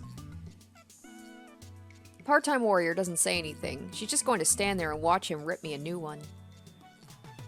おい、岡部。おめえ一体上で何やってんだ? Straight to the punch. He doesn't take his eyes off the TV, nor does he stop slurping his ramen. Yet despite his sedentary posture, he exudes extraordinary pressure. But now is not the time to falter. 実は世紀の実験中でしてね。すなわち人類の科学史を塗り替えるタイム。おめえらのお遊びのことはどうでもいいんだよ。このビルのオーナーは俺。分かってんのか？結構ボロいビルだからよ。おめえらがガタガタ揺らすと壁にひびでもできるんじゃねえかと俺は気が気じゃねえわけ。Better keep quiet about the dent in the floor. ミスター・ブラウンよ。まさかこのビル耐震偽装物件ではなかろうな。だったらどうなんだよ。 Holy crap. Maybe we should seek shelter soon. ちゃんと補強工事はした。だがな、いくらなんでもおめえらは揺らしすぎだ。このビルの一つや二つ崩壊したからなんだというのです。あ？ I like this is his idea of smoothing things over. 我らが行っている実験は何度も言うが人類の科学史、いや人類の歴史そのものを塗り替えるような壮大な内容なのです。このビルをあと10年延命させるよりよほど意義のあるものだ。 The building starts shaking again as soon as I finish speaking. Flakes of concrete start falling from the ceiling. The 42-inch CRT's image goes to static. Damn it, Daru, what are you doing? I thought I told you to stop the experiments. Oh, something must be going on up there. こら、岡部! He's glaring at me. なんか落ちてきたぞ。ラーメンに入ったろうが。どうしてくれるんだ。とにかくこれ以上揺らすんじゃねえ。でないと家賃を1万上げる。 What? If you raise it 10,000 yen, we're ruined. 任せるがいい、ミスター・ブラウン。我が名誉にかけて今日はもう揺らさないと誓おう。 With that, I race out of the Braun tube workshop. Christina, stop the experiments at once. When I burst into the lab, I find the three of them in the middle of lunch. Mayuri has juicy chicken number 1. Daru has convenience store box lunch. Kurisu's eating cup noodles with a fork. Sorry, Ocarine, Mayushi tried to warm up some chicken. I accidentally put it through reverse rotation and it started sparking. I see. I sent you an email, didn't you get it? Your sarcasm is not appreciated, Christina.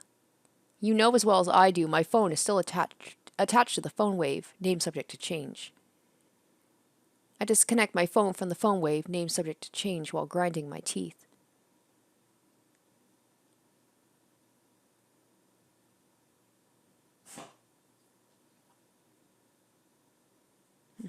One more, please? Stop screwing around. I'm the one who has to deal with Mr. Braun. But I gave you 5 days advance notice. Well, yeah, the timestamp's from 5 days ago, but... Was he mad? Yeah, I could feel his killing aura. Daru turns pale, but the two girls don't seem to care. They know not the wrath of Mr. Braun. Ignorance is bliss. Anyway, no more experiments today. Well, at least we got some good data. Then Kurisu hides her mouth with her hand as she yawns. Oh, email. From Lukako. Kiyoma-san, are you familiar with Garo froggies? They were a huge fad last year. We have a ton of them at the shrine, so if you like, could you take a few off our hands? Dad bought a whole box for some reason. Then he said they were for me. I don't know what to do with them. P.S. I was so bewildered I couldn't do any practice swings with Samadare. I always have trouble with that. Okay, reason. I suspect that last year Garo Froggy boom was an organization plot. Be careful, Lukako. Those Garo Froggies may be responsible for your father's strange behavior. Dad. You know, the stories you tell paint a very different picture of your father than the impression I got from meeting him. Which is the true him, I wonder. And froggies. Those weird-looking frog things that were popular with teenage girls in Shibuya last year, right? If I'm not mistaken, they come with a wide variety of them. Alright, so we're going to reply to the dad one. There's probably some specific text or phone calls that are going to make the big changes. But these little ones, I don't know. Maybe not? Maybe I'm changing the course of fate in a huge way just with my inane, email responses. さすがに眠くて辛くなってきたし、髪もパサパサだし、シャワーを浴びてゆっくり眠りたい。I sigh and take a boxed lunch out of the convenience store bag. It's cold, so I toss it into the phone wave, name subject to change, and set the timer normally. シャワーならここにもあるよ。バスタブはないんだけどね。シャワー室っていうのかな。オカリンはいつもそこを使ってるよね。なんか汚そう。お世辞にも綺麗なシャワー室とは言えん。このビル自体がボロいからな。そもそも岡部と同じシャワー室を使うなんてお断り。気持ちはわかる。誰も使えとは言っていないしな。もっとも徹夜明けで俺も誰もお前もかなり臭いだろうかな。Given the sweltering heat and the fact we kept the windows closed all night, I bet this place is smelling pretty rank by now. だから食べ終わったら帰るわよ。Yeah, man, hotel showers and hotel beds, they just hit different. I wouldn't blame her. It's like, yeah, in a kind of a grody shower and like a couch here, or like a nice shower and bed at a hotel. Kurisu slurps her cup noodles indignantly. I bought them at her request. She was raised in America, yet she likes cup noodles? Strange. 高級ホテルでセレブ気分のバスタイムか。俺も連れて行ってほしいものだ。お断りします。マユシーも行ってみたいな。まゆりさんなら歓迎する。本当？ありがとう。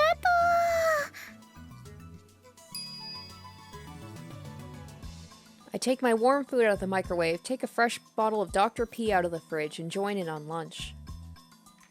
ねえねえオカリン、前から不思議だったんだけどね、ご飯食べながらどうして炭酸ジュース飲めるの？特に疑問を持った覚えはないぞ。僕も。そうね。私も不思議には思わない。まゆりがおかしいんだろう。食事と炭酸飲料の組み合わせなど普通だ。普通だよな、上皇。異論はない。そんな、みんながおかしいんだよ。I was thinking, I'm like, is that like a Japanese thing about not drinking soda with food? I'm like, no, I guess it's just Mayuri being strange.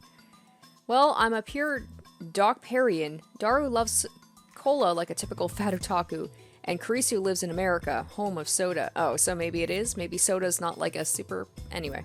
I'm not gonna say that it's not a popular thing in Japan, but maybe it's not as common as it is in North America. Someone who loves Dr. P above all beverages, coined by Okarin. Oh, Docparian? Is that how I pronounced it? Oh my gosh, he's giving himself different titles. Of course he is. So I admit our opinion is biased. But that doesn't matter right now. Though I say that I live, in North America, but I am not a big soda drinker at all. I used to be when I was younger, but now I'm just like, maybe it's because I'm getting older, but it's too sweet. I can't drink a whole can.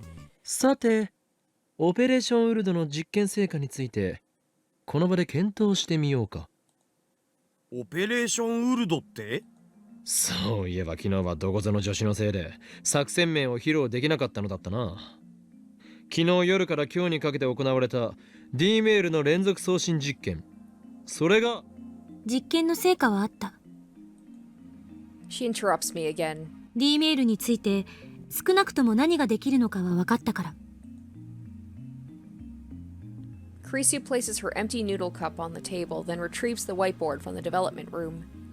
While the rest of us eat, she scribbles on the whiteboard, then puts it up against the wall. とまあこんな感じ。補足や反論は？ Okay. I can't quite see this part because it's covered up. Command for microwave. Oh, can I? Oh, I was like, can I get that out of the way? Maybe not. Force microwave door open while warming is in progress. Timing unconfirmed. Send mail to phone wave. Name subject to change. Hey, good for her. She actually wrote that down. During discharge. Conditions for discharge. 12 to 6 p.m. D-mail text limit. 12 1 byte or 6 2 byte characters times 3. Any more fails to send. 1 second on timer. 1 hour into past. Something of microwave becomes jellymen and teleport. Nothing especially. She summarized the vital parts. Mayuri has her mouth half open in a blank stare. She clearly doesn't understand. D メールでは最大で英文36文字か。日本語文18文字しか送れないというのは不便だな。改善したいところだ。Furthermore, each D-mail is split into 12 character segments. If you send 36 characters, you'll get 3 12-character emails. If you try to send more, everything after the 36 character disappears. でもいつへ送るかの調節ができるのを発見したのはすごくね。 No, we can only set it in 1 hour increments. We can control how far back D-mails go by using the microwave's timer. 発見しただけで満足してたら無意味。原理を突き止めないと。ここに書いたのは現象として確認できたものでしかない。原理の究明か。確かにそれが分からなければ真にタイムマシンを作ったことにはならない。6文字 ×3 しか送れないのは何が原因だ？ Daru and Kurisu remain silent. ねえねえ。 What if Mayuri comes up with, what if she, just pulls something out of her butt and ends up being right? Suddenly, Mayuri, who's been staring at the ceiling in confusion until now, raises her hand. あのね、唐揚げやバナナはゲル揚げとかゲルバナになっちゃって、でもお塩はゲル塩にはならなかったんだよね。だから略すなよ。 According to Mayuri, the refrozen chicken had indeed become jellified when she tried eating it. Kurisu's prediction was right. で、D メールは18文字まではちゃんと送れて、19文字以上は消えちゃうんだよね。 Oh my gosh, she actually gonna be onto something here? きっとね、おっきなものとかたくさんは送れないんじゃないかな。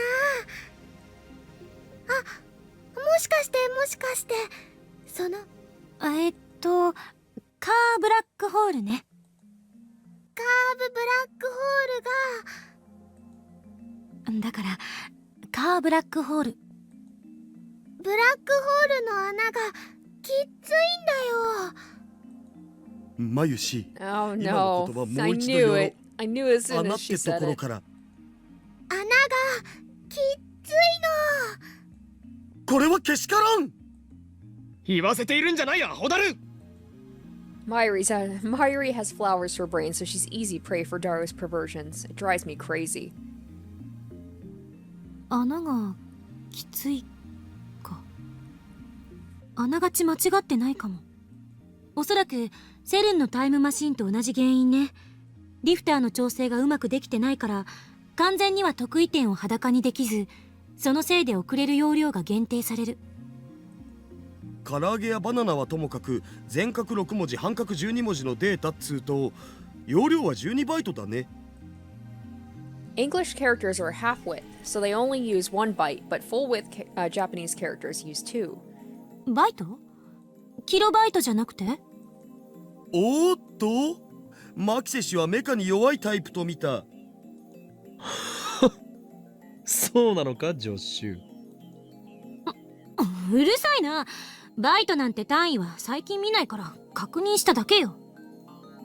By the way, 1 kilobyte is 1024 bytes. 1 byte is 8 bits. まあ電子メールは本文テキストだけじゃないけどさ、送信先と送信元のメルアドとかヘッダとかもろもろ込みだともっと増えるけど、目安として12バイト分の文字数なら3回分は転送できるってことじゃね。ちなみに件名は入れると入れないとでどう変わるかわかんねえ。確かに唐揚げやバナナをデジタルデータに換算したところで12バイト程度のサイズになるとは思えんな。How do you measure a banana in bytes anyway? 塩は一つ一つが小さいから12バイト以下と換算された可能性がある。質量が大きいと超重力に押しつぶされるっていうこと？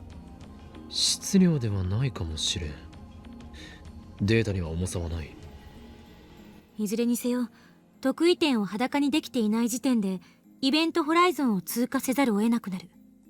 そのイベントホライゾン内では空間と時間の入れ替わりの影響でリング上得意点に到達した被験者は超高速に達しているから、超重力により押しつぶされて破壊されたデータがブラックホールから吐き出されてしまう。ゼリーマンの出来上がりだ。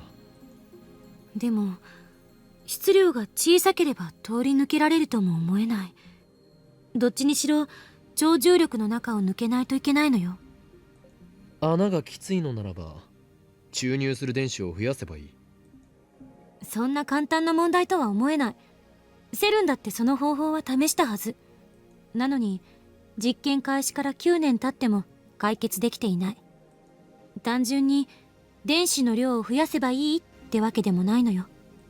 そうか。そもそもセルンではリフターがあるけど、電話レンジの場合そのリフターに代替するものが何なのかすら分かってない。これじゃ調整以前の問題。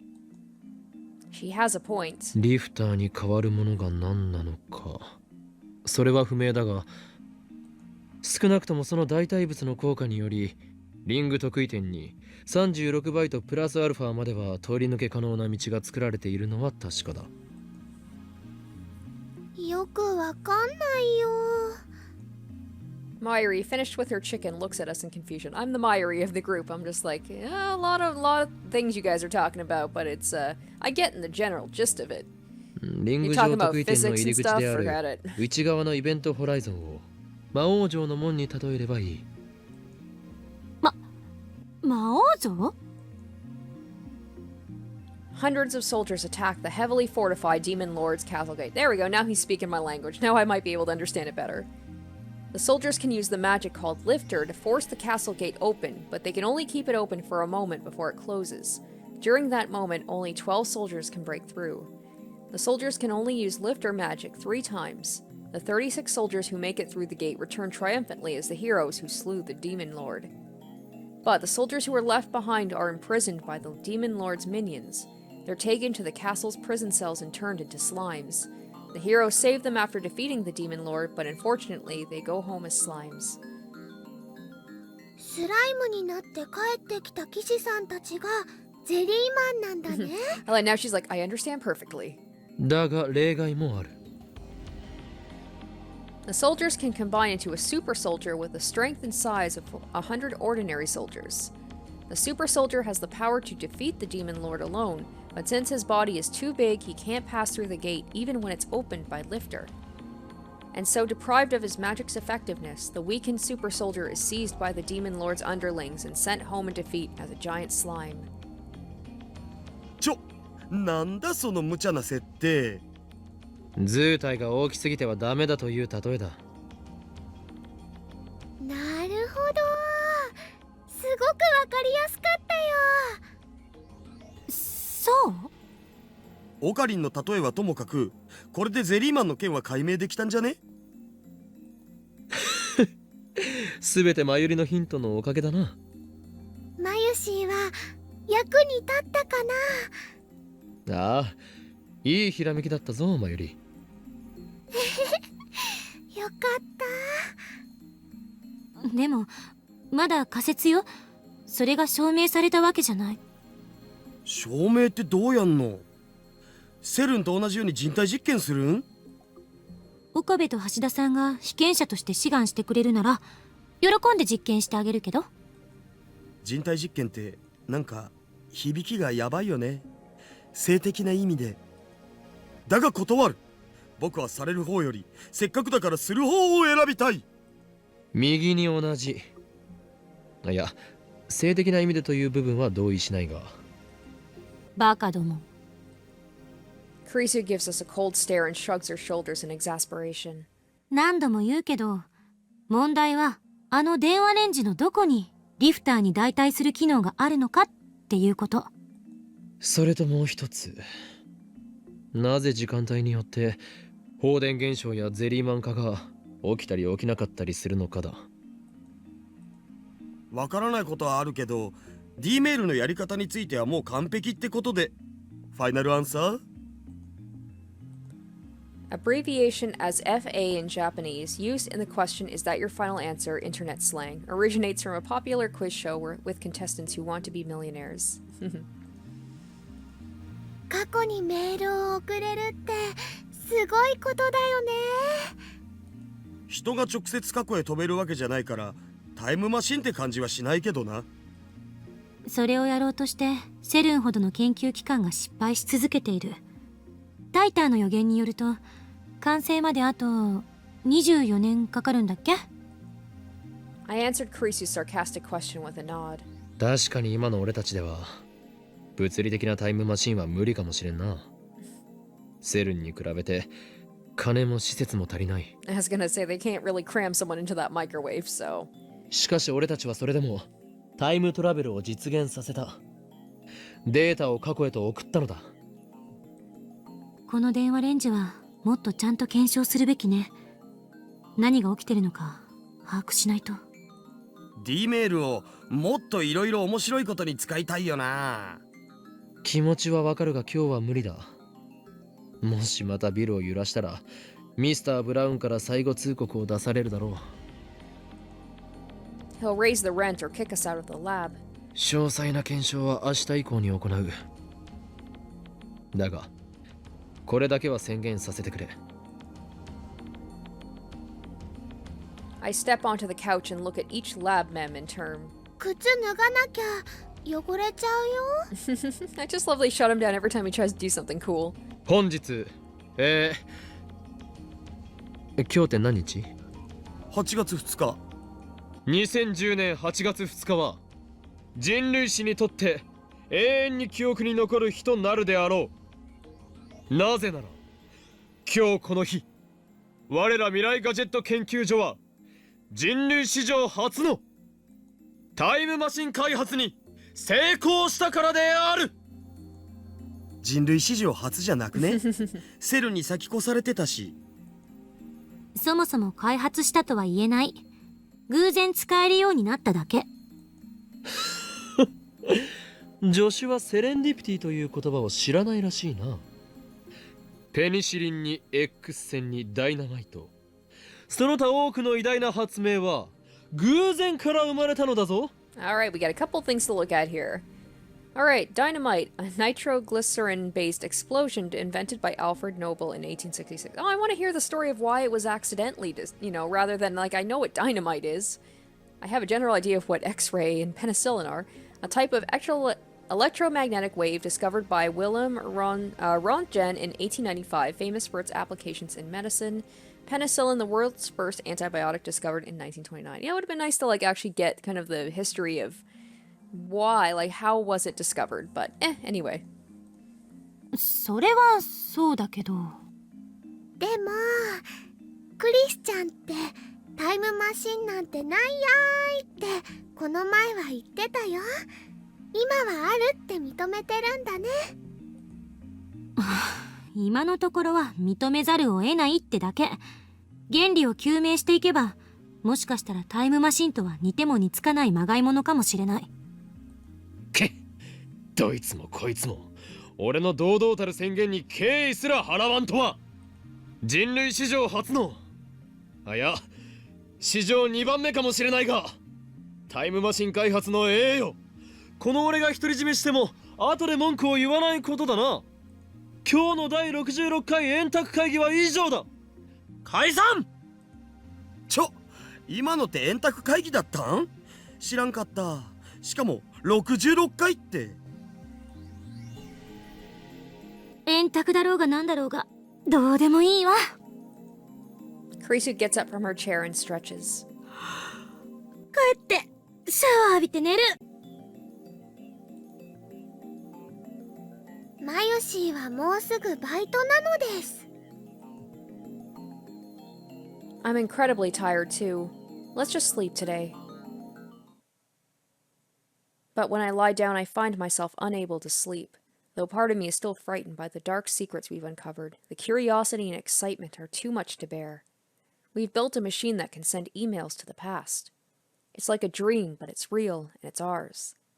As I start thinking of ways to use it, my imagination spreads out to infinity, driving the last vestiges of fear from my mind. Okay, so that will wrap up part 5 of Steins Gate. I'm very happy I went back and did the Faris Cup because that was a lot of fun, a little bit of levity compared to the seriousness of the rest of the episode with the jellymen and just how many human experiments have been done.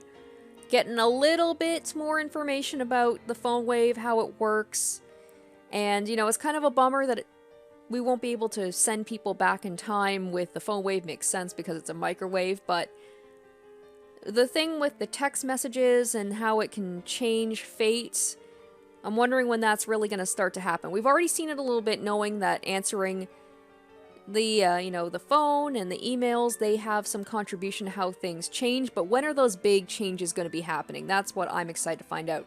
So I hope you guys enjoyed this episode, and please stay tuned for the next one. Until next time, bye guys. Special shout out to my top tier patrons: Namara Kito, Sparky, iCognito, Simon Rax, Mad Goldsmith, Harry Gazif, and Asborn Kennedy.